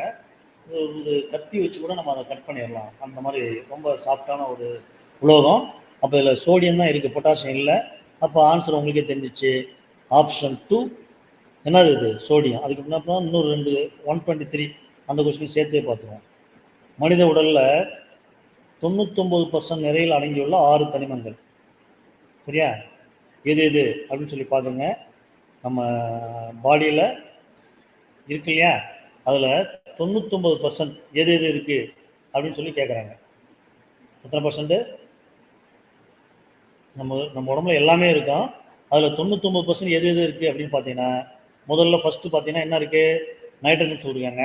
அடுத்து என்ன சொல்லியிருக்காங்க, ஹைட்ரஜன் சொல்லியிருக்கிறாங்க.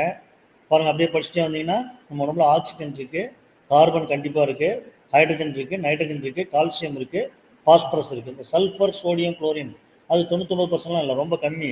அப்போ நமக்கு மேஜராக இருக்கிறது பார்த்தீங்கன்னா 4th ஆப்ஷன் தான் கரெக்டு. சரியா? அப்போ 122க்கு ஆன்சர் வந்து ஆப்ஷன் 1. கொஷின் நம்பர் 122க்கு ஆப்ஷன் 1 ஆன்சரு சோடியம். சரியா?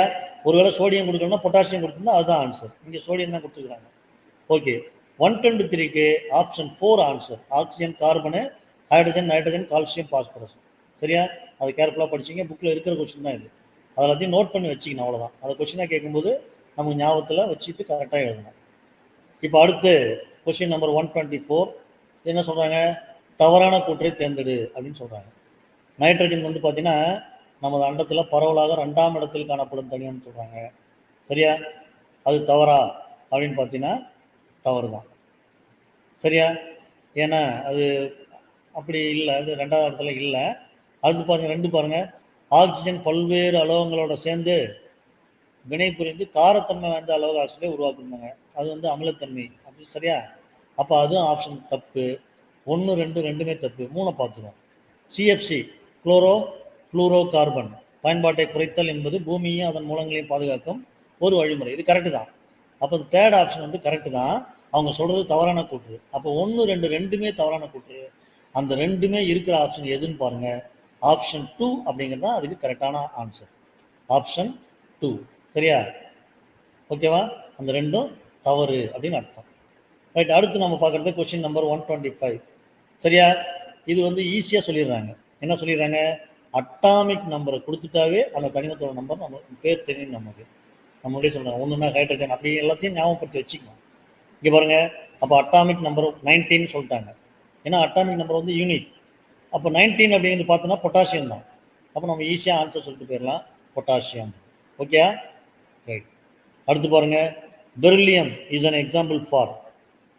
அது என்ன மாதிரி வேலன்ஸ் இருக்குது? அதுக்கு டெட்ரா வேலன்னா 4 இணைதல் இருக்கும், டை வேலன்னா 2 இணைதல் இருக்கும், ட்ரை வேலன்னா அதுக்கும் வந்து 3 இணைதல்னு அர்த்தம், மோனோ வேலன்னா ஒரே ஒரு இணைதல் தான். இப்போ இது பார்த்தீங்கன்னா பெரிலியம் வந்து பார்த்தீங்கன்னா இரட்டை இணைதல். அப்போ 2 தான் ஆப்ஷன். இதுக்கு சரியான விடை ஆப்ஷன் 2 இரட்டை. சரியா? பெரிலியம் அப்படிங்கிறது டைவேலன் எலமெண்ட். சரியா? என்ன எலமெண்ட்? என்னது? டைவேலன் எலமெண்ட். ஓகே. அடுத்து 127. இது பார்த்தீங்கன்னா மேட்ச், அதாவது கொடுத்துருக்காங்க, கொடுத்துட்டு கீழே என்ன பண்ணுறாங்க, மேட்ச் பண்ணிட்டாங்க. அதில் எப்படி எது வந்து கரெக்டு அப்படின்னு சொல்லி பார்க்க சொல்கிறாங்க. எது கரெக்டுன்னு சொல்லி பார்க்க சொல்கிறாங்க. அவன் முதல்ல நமக்கு தெரியணும். வெப்ப ஏற்பு அப்படின்னா எண்டோதெர்மிக் அப்படின்னா என்ன பண்ணும் அப்படின்னு கேட்டால் ஹீட் எனர்ஜியை அதை அப்சார்ப் பண்ணிக்கும். சரியா? அதான் வெப்ப ஏற்பு வினை. ஓகேவா? எக்ஸோதெர்மிக்னா ஒரு ரியாக்ஷன் நடக்கும்போது ஹீட் எனர்ஜி வெளியில் வரும். உதாரணமாக இப்போ நம்ம பெட்ரோல் நம்ம கையில் வச்சோம்னா அது என்ன பண்ணுவோம், நம்ம உடம்புல இருந்து ஹீட்டை எடுத்துக்கிட்டு அது வேப்பர் ஆகிடுது. அப்போ அது வந்து பார்த்தீங்கன்னா எண்டோதெர்மிக். எக்ஸோதெர்மிக் பார்த்தீங்கன்னு வச்சுங்களேன், ஏதாவது ஒரு எரியிற ரியாக்ஷன் பார்த்தீங்கன்னா அதுலேருந்து ஹீட் வெளியில் வருது இல்லை, அது எக்ஸோதெர்மிக். சரியா? சப்ளிமேஷன் அப்படின்னா உங்களுக்கு தெரியும், பதங்கமாதல் அப்படின்னா என்ன அர்த்தம்? ஒரு சாலிடாக இருக்கிற பொருளை நம்ம ஹீட் பண்ணோம்னா அது லிக்விடாக தான் சேஞ்ச் ஆகணும், அப்புறம் தான் கேசியஸ் ஃபார்முக்கு போகணும். ஆனால் சாலிட் வந்து லிக்விட் ஆகாமல் டைரெக்டாக கேசியஸ் ஃபார்முக்கு போச்சுன்னா அதுக்கு பேர் சப்ளிமேஷன் அப்படின்னு பேர். கிறிஸ்டலைசேஷன் அப்படின்னா படிகமாக்குதல் அப்படின்னு பேர். சரியா? இப்போ இது எது எல்லாம் கரெக்டுன்னு பார்க்கலாமா? எண்டோதெர்மிக் ரியாக்ஷன் எது? இந்த எரித்தல் அப்படின்னு உங்களுக்கே தெரியும். எரித்தல்னு வந்துட்டாவே சரியா அது என்னவா இருக்கும் அப்படின்னு உங்களுக்கு தெரியும். எரித்தல் என்னவா இருக்கும்? எக்ஸோதெர்மிக் அப்படின்னு நமக்கு தெரியும். சரியா? அப்போ பிக்கு வந்து 3. அதை ஈஸியாக நம்ம முதல்ல ஞாபகம் வச்சுக்கோங்க. பிக்கு வந்து என்னது? இது 3rd ஆப்ஷன். பிக்கு 3rd ஆப்ஷன் 2 இருக்குது. அப்போ ஷார்ட் அவுட் பண்ணியாச்சு. இந்த 2ல் ஒன்று தான் ஆன்சராக இருக்கும். சரியா? சரி. இதில் இப்போ இங்கே பாருங்கள், குளுக்கோஸை தண்ணியில் கரைச்சோன்னா ஜில்லுன்னு ஆகும் டம்ளரு. அது வந்து வெப்ப ஏற்பு மாற்றம். அப்போ ஏவுக்கு 4. அப்போ இந்த 2ல் ஏவுக்கு 4 ஆப்ஷன் எங்கே இருக்குது? 3rd கொஸ்டின் தான், அது 3rd ஆப்ஷன் தான். அப்போ முடிஞ்சு போச்சு. நமக்கு ஆன்சர் வந்து ஆப்ஷன் 3. சரியா? இப்படி வந்து ஷார்ட் பண்ணிக்கணும், நல்லா தெரிஞ்சு. இப்போ குளுக்கோஸ் வந்து பார்த்தீங்கன்னா எண்டோதெர்மிக்னா என்ன சொன்னேன்? ஹீட்டு குறையும், ஜில்லுன்னு ஆகும்னு வச்சுக்குவேன். பெட்ரோல் கையில் வச்சா ஜில்லுன்னு ஆகுது இல்லை? அதே மாதிரி குளுக்கோஸ் தண்ணியில் கரைச்சினா உங்களுக்கு தெரியும் முன்னாடியே அது எப்படி இருக்கும், சில்லுன்னு தான் இருக்கும். அப்போ அது என்ன வினை? அது எண்டோதெர்மிக். அப்போ அது தெரிஞ்சிச்சு ஏ வந்து ஃபோர்த் ஆப்ஷன் தான் கரெக்டு. அப்போ பிக்கு வந்து தேர்ட் ஆப்ஷன் முன்னாடியே சொல்லிட்டோம், எரித்தல் அப்படின்னு. அப்போ அவ்வளோதான், முடிஞ்சு போச்சு. தேர்ட் ஆப்ஷன் தான் கரெக்டான ஆன்சர் இதுக்கு, ஆப்ஷன் 3. சரி, அடுத்து கொஸ்டின் நம்பர் 128. இதில் டிஃப்ரெண்ட்டாக இருக்கிறது என்ன? அந்த டிஃப்ரெண்ட்டாக இருக்கிறது எடுத்துக்கணும். சரியா? இப்போ எதுலாம் இதில் வந்து கொடுத்துருக்கிறதுல டிஃப்ரெண்ட்டாக ஆட் ஒன் அவுட் அப்படின்னு சொல்கிறாங்க இல்லையா? இதில் எது ஆட் ஒன் அவுட் அப்படின்னு கேட்டால் ப்ரொப்பைலினும் எத்திலின் தான். இதுதான் இதுக்கு சம்மந்தமே இல்லை. ஓகேவா? ப்ரொப்பைலினும் எத்திலீனுக்கு இதில் இந்த மூணு பார்த்தீங்கன்னா ஒன்றா ரிலேட்டடாக இருக்கும். இது பார்த்தீங்கன்னா சம்மந்தம் இல்லாமல் இருக்குது. நம்ம பொருந்தாத ஒன்று அப்படின்னு பார்த்தீங்கன்னா அது ஆப்ஷன் 2 தான். 129 பார்த்தோம்னா அது எரிய வைக்கும்போது எது எந்தெந்த கலரில் எரியும், அதில் சரியான பேர் எது அப்படின்னு பார்க்குறோம். இப்போ கால்சியம் குளோரைடு எரிஞ்சா அது என்ன கலரில் எரியும் அப்படின்னு கேட்டால் மஞ்சள் கலர். ஓகே, அது அப்போ கரெக்டு. அதே மாதிரி போராக்ஸ் பவுடர் வந்து ஊதா கலர்னு சொல்லியிருக்காங்க, அது தப்பு. எப்சம் உப்பு அது வந்து பார்த்தீங்கன்னா சிவப்பு கலர்னு சொல்கிறாங்க, அதுவும் தப்பு. சரியா? கடைசியாக ஒன்று சொல்கிறாங்க, என்ன இது பொட்டாசியம் குளோரைடு, அது என்ன கலரு, இண்டிகோ கலரில் எரியுன்றாங்க. அப்போ இதுவும் கரெக்டு. அப்போ ஃபஸ்ட்டும் 4ம் கரெக்டு. இப்போ இந்த என்ன கலரில் எரியும் உப்பு அப்படிங்கிறத உங்கள் புக்கில் கொடுத்துருக்குறாங்க. அதெல்லாம் படித்து வச்சுட்டிங்க அப்படின்னா நம்ம ஆன்சரை ஈஸியாக பண்ணிடலாம். இப்போ கொடுத்துருக்குற ஆப்ஷனில் எது கரெக்ட் அப்படின்னு பார்த்தீங்கன்னா சரியான இணைகள் தான் கேட்டிருக்காங்க. ஒருவேளை தவறான இணைன்னு கேட்டிருந்தாங்கன்னா 2ம் 3யும் தவறான இணைன்னு சொல்லிடணும். சரியா? அப்போ ஆப்ஷன் 2ன்னு ஆயிரும். ஆனால் இங்கே சரியான இணைங்கிறதால 1ம் 4ம் இருக்கிறத பார்க்கணும். 1 மற்றும் 4 எது அங்கே? ஆப்ஷன் 3. அதுதான் இதுக்கு ஆன்சர். ஓகேவா? அதாவது ஃபஸ்ட்டு 128க்கு ஆப்ஷன் 2 ப்ரொப்பைலின் எத்திலின்னு. 129 தான் நான் என்ன சொன்னேன், ஆப்ஷன் அது சொல்லாமல் விட்டாச்சு. 129க்கு ஆப்ஷன் வந்து எது கரெக்டான ஆன்சரு? தேர்டு தான் கரெக்டான ஆன்சர். ஓகேவா? அதை ஞாபகம் வச்சுக்கோங்க. அடுத்து நம்ம பார்க்குறது 130. 130ல் இதில் எதுலாம் வந்து சாலிட் ஸ்டேட்டில் இருக்கும் அப்படின்னு சொல்லி பார்க்க சொல்கிறாங்க. சரியா? எதுலாம் சாலிட் ஸ்டேட்டில் இருக்கும், எதெல்லாம் வந்து லிக்விட் இருக்கும். பார்த்தீங்கன்னா இதில் ஓகே, இது சாலிட் ஸ்டேட் தான். அது பார்த்தீங்கன்னா இது லிக்விட் ஸ்டேட்டு. இது சாலிட் ஸ்டேட்டு, இது லிக்விட் ஸ்டேட்டு. இது சாலிட் ஸ்டேட்டு, இது லிக்விட் ஸ்டேட்டு. அப்போ இந்த மூணில் ஒன்று லிக்விட் ஸ்டேட்டில் இருக்குது. அப்போ ரெண்டுமே சாலிட் ஸ்டேட்டில் எது அப்படின்னு பார்த்தீங்கன்னா இந்த பொட்டாசியம் ஹைட்ராக்சைடு KOH அப்படிங்கிறது தான், சோடியம் ஹைட்ராக்சைடு NaOH, இது ரெண்டும் தான் வந்து பார்த்தீங்கன்னா சாலிட் ஸ்டேட்டில். அப்போ ஆப்ஷன் 4 தான் இதுக்கு கரெக்டான ஆன்சர். சரியா? ஆப்ஷன் 4. சரியா? நம்ம ஆப்ஷன் 3ன்னு போட்டோம், அது தப்பு. சரியா? ஆப்ஷன் 4 போட்டுக்கோங்க. ஓகேவா? பொட்டாசியம் ஹைட்ராக்சைடு அப்புறம் சோடியம் ஹைட்ராக்சைடு, இதுதான் கரெக்டான ஆப்ஷன். ஓகேயா?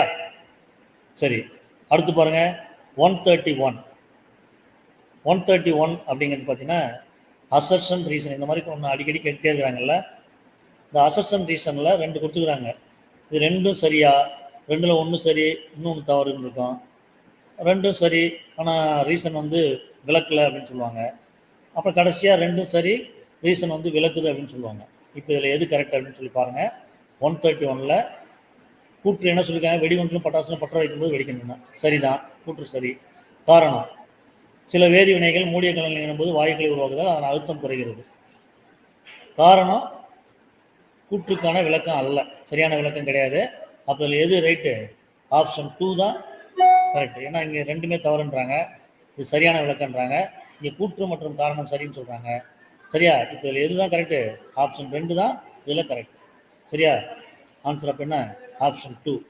அடுத்து 132. இப்போ இதில் செல்ஃப் பாலினேஷன் தெரியும், தன் மகர்ந்த சேர்க்கை அப்படின்னு நீங்கள் படிச்சிருப்பீங்க. அதே மாதிரி அயல் மகர்ந்த சேர்க்கை அதுவும் படிச்சிருப்பீங்க. கிராஸ் பாலினேஷன் அப்படின்னா அயல் மகர்ந்த சேர்க்கை. வெஜிடேட்டிவ் ப்ராபகேஷனா உடல் இனப்பெருக்கம், ஃப்ராக்மெண்டேஷனா தூண்டாதல். இந்த முறையில் இனப்பெருக்கம் செய்யக்கூடியது எது அப்படின்னு சொல்லி கேட்குறாங்க. சரியா?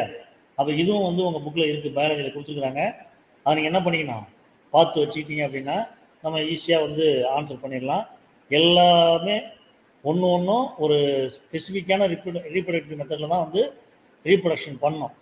அப்போ இதில் கரெக்டான ஆன்சர் எது அப்படின்னு பார்த்தீங்கன்னா தன்மகர்ந்த சேர்க்கை செய்கிறது அது அப்படின்னு பார்த்தீங்கன்னா ஃபஸ்ட்டு அதை கண்டுபிடிச்சிட்டாவே போதும். தன்மகர்ந்த சேர்க்கை செய்கிறது ஃபஸ்ட்டு வந்து ஏ வந்து அவரை, நெல், இதெல்லாம் வந்து தன்மகர்ந்த சேர்க்கை. சரியா?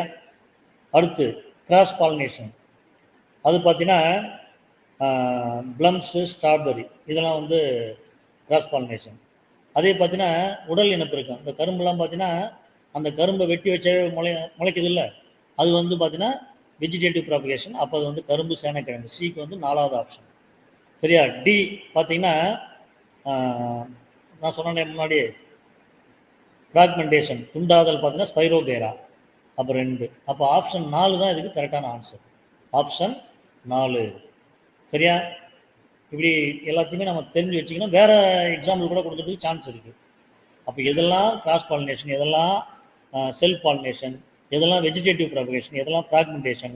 நம்ம முன்னாடி ஒன்று பார்த்தோம், பட்டிங் ஒன்று பார்த்தோம், ஞாபகம் இருக்கா? ஈஸ்ட்டு. அதையும் நம்ம தெரிஞ்சுக்கணும். பட்டிங் என்ன, மொட்டு விடுதல், அதுவும் இந்த மெத்தடு தான். அப்போ இந்த மாதிரி எல்லாத்தையும் தெரிஞ்சு வச்சிங்கன்னா ஈஸியாக நம்ம ஆன்சர் பண்ணிடலாம். இதுக்கு ஆப்ஷன் என்ன? ஆப்ஷன் 4 தான் கரெக்டான ஆன்சர். ஓகே, அடுத்து 133. இது பார்த்தீங்கன்னா கள்ளி தாவரத்தில் இலை வந்து முள்ளாக மாறி இருக்குது. ரைட்டு தான், கூற்று சரிதான். நீராவி போக்கை அதிகப்படுத்துவதாக அவ்வாறு தகவல். காரணம் தவறு. சரியா?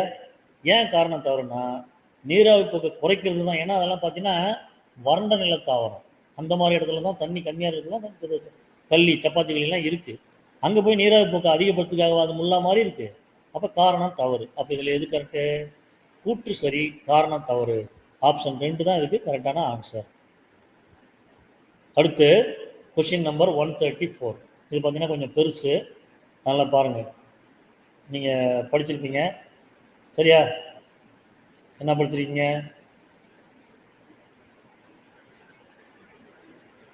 இந்த ஓடுதண்டு அதெல்லாம் சொல்லியிருப்பாங்க. ரன்னரு, சக்கரு, இதெல்லாத்தையும் நீங்கள் நல்லா படித்து வச்சுக்கணும். அதனால் கொஞ்சம் இது கொஞ்சம் கிரிட்டிக்கலாக இருக்கும். நல்ல தெளிவாக உங்களுக்கு இந்த கான்செப்டை வந்து படிச்சுக்கணும். பாட்டனியில் இருக்குது, அதை நீங்கள் ஃபுல்லாக படிச்சிங்கன்னா மட்டும்தான் இந்த மாதிரி இதை ஆன்சர் பண்ண முடியும். இவங்க 3 கொடுத்துருக்காங்க. 3ல் எது தப்பு எது சரி அப்படிங்கிறத முதல்ல பார்த்துக்கணும். 3 கொடுத்துருக்காங்களா? என்னென்ன கொடுத்துருக்காங்க பாருங்கள். சரியா? ஓடுதண்டில் தரையின் மேற்பரப்பில் வளரக்கூடிய கிடைமட்ட தண்டு உடஞ்சி ஆங்காங்கே வேர்களையும் புதிய தாவங்களையும் உருவாக்குறது. அப்போ இது ரைட்டு. 1 ரைட்டுன்னு வச்சுக்கிங்களா? சக்கர்னா என்ன சொன்னோம்?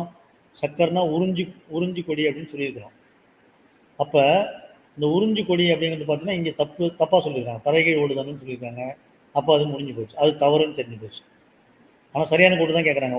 2 வந்து தப்புன்னு தெரிஞ்சு போச்சு. 3வது மட்டும் படிப்போம். குட்டையான ஓடுதண்டு அப்படிங்கிறது பார்த்தீங்கன்னா an offset is a short and thick branch. Okay, that arises from the axial part of a leaf. Very good. இது வந்து சரியான ஆப்ஷன் தான். அப்போ எது ஆன்சரு? 1, 3 இது மட்டும்தான் சரி. அப்போ ஆப்ஷன் வந்து கொடுத்துருக்காங்களா பாருங்கள். இங்கே 3 கொடுத்துருக்காங்க பாருங்கள். 4 ஆப்ஷன் கொடுத்துருக்காங்க. 4ல் 1, 3 கரெக்டுங்கிறது எது? ஆப்ஷன் 4. அதுதான் நம்ம இப்போ ஆன்சராக சொல்லியிருக்கோம். சரியா? சரி, 1 மற்றும் 3 அப்படிங்கிறது ஆப்ஷன் 3 தான். சரியா? ஆப்ஷன் 4 வந்து கிடையாது. ஆப்ஷன் 3ல் தான் 1 மற்றும் 3 ஆப்ஷன் தான் கொடுத்துருக்கிறது. 4வது ஆப்ஷன் வந்து தப்பு. 2 வந்து தப்பு இல்லை, 1 மட்டும் தான் ரைட்டு. அப்போ ஆப்ஷன் 3 தான் இதுக்கு ஆன்சர். ஓகே, அடுத்து கொஸ்டின் நம்பர் 135. இதில் வந்து பார்த்தீங்கன்னா என்ன கொடுத்துருக்காங்கன்னா அவங்களே சொல்லியிருக்காங்க. அவங்களே ஒரு படம் கொடுத்துட்றாங்க. இது பிளான் செல்லுப்பா. பிளான் செல்லோட பார்ட்டும் குறிக்கிறாங்க. சரியா? பிளான் செல்லோட பார்ட்டும் அவங்களே கொடுத்துட்றாங்க. அது இதெல்லாம் எந்த ஆர்டரில் கரெக்டாக இருக்குது அப்படின்னு சொல்கிறாங்க. சரி, எந்த ஆர்டரு கரெக்டாக இருக்குது அப்படின்னு சொல்கிறாங்க. இப்போ ஏ அப்படிங்கிறது பார்த்தீங்கன்னா கோல்கை அப்பaratus, அது கரெக்டு தான். பி பார்த்தீங்கன்னா மைட்டோகாண்ட்ரியா, அதுவும் ரைட்டு. இதுதான் மைட்டோகாண்ட்ரியா. அடுத்து சி பார்த்தீங்கன்னா ஓகே, இதுவும் ரைட்டு தான். Endoplasmic reticulum. ஓகேவா? அப்போ அதுவும் ரைட்டு. டி வந்து பார்த்தீங்கன்னா டி என்னன்னு பாருங்கள். டி வந்து மைட்டோகாண்ட்ரியா. சரியா? Energy house of power house of cell அப்படின்னு சொல்லுவோம்ல, மைட்டோகாண்ட்ரியா. அப்போ இது எல்லாமே தெரிஞ்சிச்சா? இந்த ஆர்டரில் எங்கே இருக்குன்னு பாருங்கள். அப்போ இங்கே பாருங்கள். ஏ கோல்கை அப்பaratus, பி பசுங்கணிகம், சி எண்டோபிளாச வலைப்பின்னல், டி மைட்டோகாண்ட்ரியா. ஆப்ஷன் 2 தான் இதுக்கு ஆன்சர். இப்போ இங்கே பிளான் செல் கொடுத்துட்டாங்க. ஏன்னா பசுங்கணிகம் இருக்குல்ல, அப்போ கண்டிப்பாக நம்ம அனிமல் செல்லையும் கொடுத்துட்டு இந்த மாதிரி மேட்ச் பண்ண சொல்கிறதுக்கு சான்ஸ் நிறையா இருக்குது. அப்போ அதையும் நம்ம நோட் பண்ணி வச்சுக்கோங்க. ஒரு படம் கொடுத்துட்டு பாகத்தை கொடுத்துட்டு அதில் எது கரெக்டு அப்படின்னு சொல்லி ஆர்டரையும் அவங்களே பண்ணியிருக்காங்க. ஆப்ஷன் 2 தான் இதுக்கு கரெக்டான ஆன்சர். ஆப்ஷன் 2, 135க்கு ஆப்ஷன் 2. Next question 136. சரியா, இது நம்ம முன்னாடியே பார்த்துக்கிறோம். என்ன பார்த்துக்கிறோம்? அதாவது ஸ்பைனல் கார்டு இன்ஜுரி. ஸ்பைனல் கார்டுனா என்னது? முதுகு தண்டு இல்லை, முதுகு தண்டில் நமக்கு வந்து ஏதாவது காயம் வருதுன்னு வச்சுக்கோமே, அந்த காயத்தை சரி பண்ணணும் அப்படின்னா என்ன பண்ணணும் அப்படின்னு கேட்டால் ஸ்டெம் செல் தான் அதுக்கு யூஸ் ஆகும். சரியா, ஸ்டெம் செல் அப்படின்னா எந்த செல்லாக வேணாலும் நம்மளால் மாற்றி அமைக்கக்கூடிய செல்லை தான் நம்ம ஸ்டெம் செல் அப்படின்னு சொல்லலாம். அன்டிஃபரன்ஷியேட்டட் அப்படின்னு சொல்லுவாங்க. அந்த ஸ்டெம் செல் அப்படிங்கிறத பயன்படுத்தி நம்ம முதுகு தண்டில் ஏற்படுற காயத்தை குணப்படுத்தலாம், தடுக்கலாம். சரியா, which cells are use to cure and prevent spinal cord injury? Stem cells, மூலச்செல்கள் அப்படிங்கிறது. ஆப்ஷன் 3 மூல செல்கள். சரி, ஓகே. 136 பார்த்தாச்சு, 135 முடிச்சாச்சு. அடுத்து 137. இதில் the dash helps in the separation of chromosomes during cell divisions. Cell division அப்போ குரோமோசோமை செப்பரேட் பண்ணுறது எது ஹெல்ப் பண்ணுது அப்படின்னா ஞாபகம் வச்சுங்க, அது வந்து சென்ட்ரியோல் தான். சென்ட்ரியோல் அப்படின்னு சொல்கிறோம்ல. அப்போ ஆப்ஷன் வந்து உங்களுக்கே தெரியுது, ஆப்ஷன் 4 தான் இதுக்கு ஆன்சர். அதே மாதிரி இந்த சிட்ரஸ் கேன்கர் அப்படின்ற நோயை தாவரத்தில் உண்டு பண்ணுறது எது அப்படின்னா சாந்தோமோனாஸ் ஆக்சனோபோடிஸ் அப்படிங்கிறது தான். இந்த எந்த நோய் எந்த கிருமி உண்டாக்குது, பாக்டீரியாவா வைரஸா என்ன நுண்ணுயிரி அப்படிங்கிறத பார்த்து வச்சுங்க. அந்த நோயோட பேரும் பார்த்துக்கணும். அது புக்கில் இருக்கிறது தான், இது புக்கில் இருந்தே அப்படியே கொடுத்துக்கிறாங்க. அப்போ சிட்ரஸ் கேன்கர் உருவாக்குற கிருமி வந்து சாந்தோமோனாஸ் ஆக்சனோபோடிஸ். ஓகேவா? அப்போ இதுக்கு ஆப்ஷன் 2. அங்கே ஆப்ஷன் 4. 138ல் ஆப்ஷன் 2. இதுதான் ஆன்சர். பாருங்கள், 137க்கு option 4 centrioles, 138க்கு option 2 Xanthomonas axonopodis அப்படிங்கிறது. சரியா, ஓகேவா? நெக்ஸ்ட் 139. Question number 139. 139 பாருங்க, பிளான்ட் கொடுத்துட்டாங்க, ஃபேமிலி கொடுத்துருக்காங்க. அதில் இன்கரெக்டர் அப்படின்னு சொல்கிறாங்க சொலானம். அதுலேயே உங்களுக்கு தெரிஞ்சிச்சு, சொலானம் டியூபரேசி. சரியா, அந்த சொலனேசி அப்படிங்கிறத ஃபேமிலி. சொலானம் அப்படின்னு வரும்போதே தெரிஞ்சிச்சு. சரியா, அடுத்து பார்த்தீங்கன்னா பாருங்கள், ஆலோவேரா தான் இதில் தப்பான ஆன்சர் அங்கே கொடுத்துட்டோம். இதெல்லாம் வந்து நீங்கள் தாவரவியல் பேர், அதோட ஃபேமிலி, இதை நீங்கள் படித்து வச்சுக்கணும். அப்போ அதுலேருந்து ஒரு கொஷின் கேட்குறாங்க. இது எல்லாமே புக்கில் இருந்து தான் கேட்டுருக்காங்க. இஃபோர்பியேசி, லில்லியேசி, ரூட்டேசி, சொலனேசி, இது எல்லாமே புக்கில் இருக்கிற இதுதான். அதில் ஒன்று எக்ஸாம்பிள் தெரிஞ்சு வச்சிங்க, அதுலேருந்து தான் கொஷின் கேட்குறாங்க. ஓகேவா? இப்போ நம்ம கொஷின் நம்பர் 140 பார்க்குறோம். 140 பார்க்குறோம். பாருங்கள், நைட் பிளைண்ட்னஸ் வந்து காரணம் என்ன? ப்ளீடிங் கம், விட்டமின் ஏன்னு சொல்லிட்டாங்க. மாலைக்கண் நோய் இருக்குல்ல, ப்ளீடிங் கம்ஸ் பார்த்தீங்கன்னா விட்டமின் சி தான் ஆன்சர், உங்களுக்கே தெரியும். சரியா, அப்போ விட்டமின் சி. இது பார்த்தீங்கன்னா விட்டமின் டி என்னது? இந்த ரிக்கெட்ஸ்லாம் வருது இல்லை, எலும்பு சம்மந்தமான நோயெல்லாம் வந்து விட்டமின் டி. சரியா, இதெல்லாம் பாருங்கள். இந்த விட்டமின் கே பார்த்தீங்கன்னா பிளட் வந்து கிளாட் ஆகாது. ஓகேவா, இந்த விட்டமின் கம்மியாக இருந்துச்சுன்னா. ஓகே, இதெல்லாம் தெரிஞ்சுக்கிங்க. அப்போ இங்கே வந்து ப்ளீடிங் கம்ஸ் தான் கேட்குறாங்க. அப்போ விட்டமின் சி தான் இதுக்கு ஆப்ஷன். 140க்கு ஆப்ஷன் 2 விட்டமின் சி ஆன்சர். 141 எதெல்லாம் பாக்டீரியா தொற்றால் உண்டாகிற நோய் அப்படின்னு சொல்லி பின்னாடி கொடுத்துக்கிறாங்க. காச நோய், மைக்ரோ பாக்டீரியம் டியூபர்குலோசிஸ். சரியா, அது கரெக்டு தான். அடுத்து ரெண்டாவது என்ன கொடுத்துருக்காங்க? ரேபீஸ் கிடையாது. ரேபீஸ் வந்து உங்களுக்கு தெரியும், அது வந்து வெறிநாய் கடி மூலமாக வருது இல்லை, அது வைரஸ் அது. அப்போ டியூபர்குலோசிஸ், மஞ்சக்காமாலை, அதுவும் வந்து பாக்டீரியா கிடையாது. கேலரா வந்து பார்த்தீங்கன்னா அது வந்து பாக்டீரியா நோய் தான். சரியா, விப்ரியோ காலரை அப்படிங்கிற ஒரு பாக்டீரியா தான். கண்புரை, இது வந்து கேலரா கிடையாது, பாக்டீரியா கிடையாது. டைஃபாய்டு வந்து பார்த்தீங்கன்னா அது சால்மோனல்லா டைஃபி அப்படின்ற பாக்டீரியா. அப்போ இது காசநோய் பாக்டீரியா, இது பார்த்தீங்கன்னா காலரா பாக்டீரியா, டைஃபாய்டு பாக்டீரியா. இது வரைக்கும் கண்டுபிடிச்சது. முன்கருத்துக்களில் வந்து அயோடின் கம்மியாக இருக்கிறதால வருது. சரியா, அயோடின் சத்து, தைராய்டுன்னு சொல்கிறோம்ல, அது தைராக்சின், அது ஓகே. அப்போ அது தப்பு. அப்போ எதுதான் ஆன்சர் கரெக்டு? ஆப்ஷன் 1 காசநோய், காலரா, டைஃபாய்டு, இதுதான் ஆன்சர்.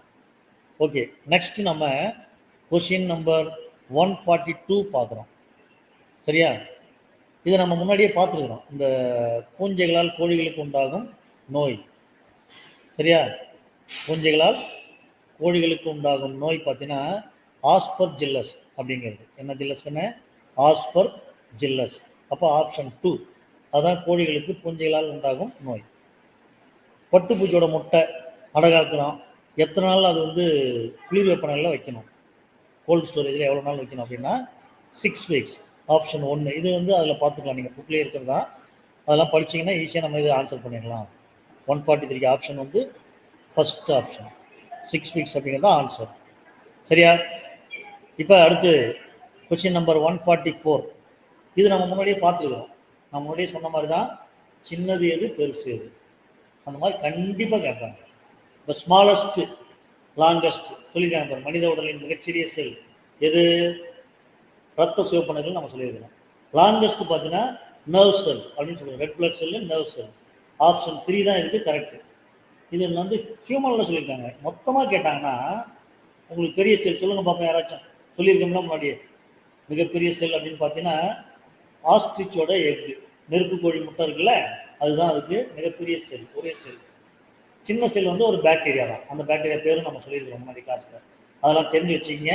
இங்கே மனிதர்கள் கேட்டதால் ரெட் பிளட் செல்லும் நர்வ் செல்லும் தான் இதுக்கு answer. Smallest red blood cell, longest nerve செல்.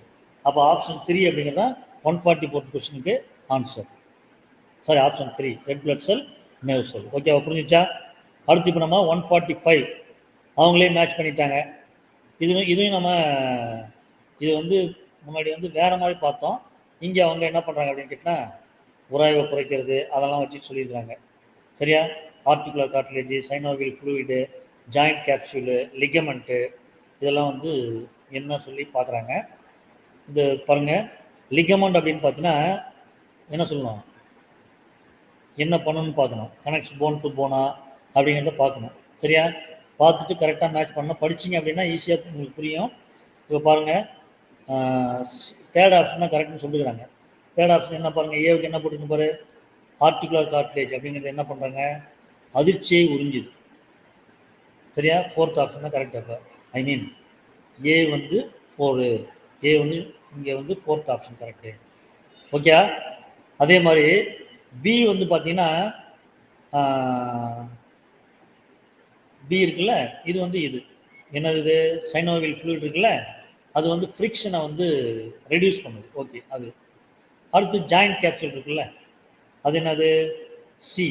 ஜாயிண்ட் கேப்சூல் பார்த்தீங்கன்னா மூட்டுகளை வலுப்படுத்துது. ஓகேவா? லிகமெண்ட் வந்து பார்த்தீங்கன்னா ஒரு போனையும் இன்னொரு போனையும் கனெக்ட் பண்ணுது. அப்போ டி வந்து என்னது, இது ஆப்ஷனு 2. அந்த D2 வச்சு ஷார்ட் பண்ணிவிட்டு நம்ம ஆன்சர் கண்டுபிடிக்கலாம். இங்கே இது ஆப்ஷன் 3 தான் ஆன்சர். 145. அப்போ 2 கொஸ்டின் பேப்பர் நம்ம இயர் கொஸ்டின் பேப்பரை ஃபினிஷ் பண்ணியிருக்கிறோம். ஃபஸ்ட்டு 2023 பார்த்தோம், அடுத்து 2024 பார்த்தோம். இப்போ ஓரளவுக்கு உங்களுக்கு அந்த ஒரு ஐடியா கிடைச்சிருக்கோம். அதனால் என்ன பண்ணுங்கள், இன்னும் கொஞ்சம் நம்ம நடத்த வேண்டியதும் இருக்குது, அதையும் நம்ம நடத்திடலாம். நடத்தும்போது இன்னும் கொஞ்சம் எக்ஸ்ட்ரா சொல்லிடலாம். அதனால் எப்படிலாம் இப்போ கொஸ்டின் வந்திருக்கு, எப்படிலாம் மாற்றி கேட்கலாம், எல்லாத்தையும் நம்ம டிஸ்கஸ் பண்ணியிருக்கிறோம். அதெல்லாம் மனசில் வச்சுக்கிட்டு நல்லா ப்ரிப்பேர் பண்ணுங்கள். ஈஸியாக நாம் இந்த NMMS எக்ஸாமில் நல்ல ஸ்கோர் வாங்கி நம்ம கண்டிப்பாக செலக்ட் ஆகிடலாம். சரியா? ஈஸியாக கிராக் பண்ணிடலாம் எக்ஸாமை. All the best. சரியா? இது வரைக்கும் பார்த்தீங்களா? யூஸ்ஃபுல்லாக இருந்துச்சா? ரைட்.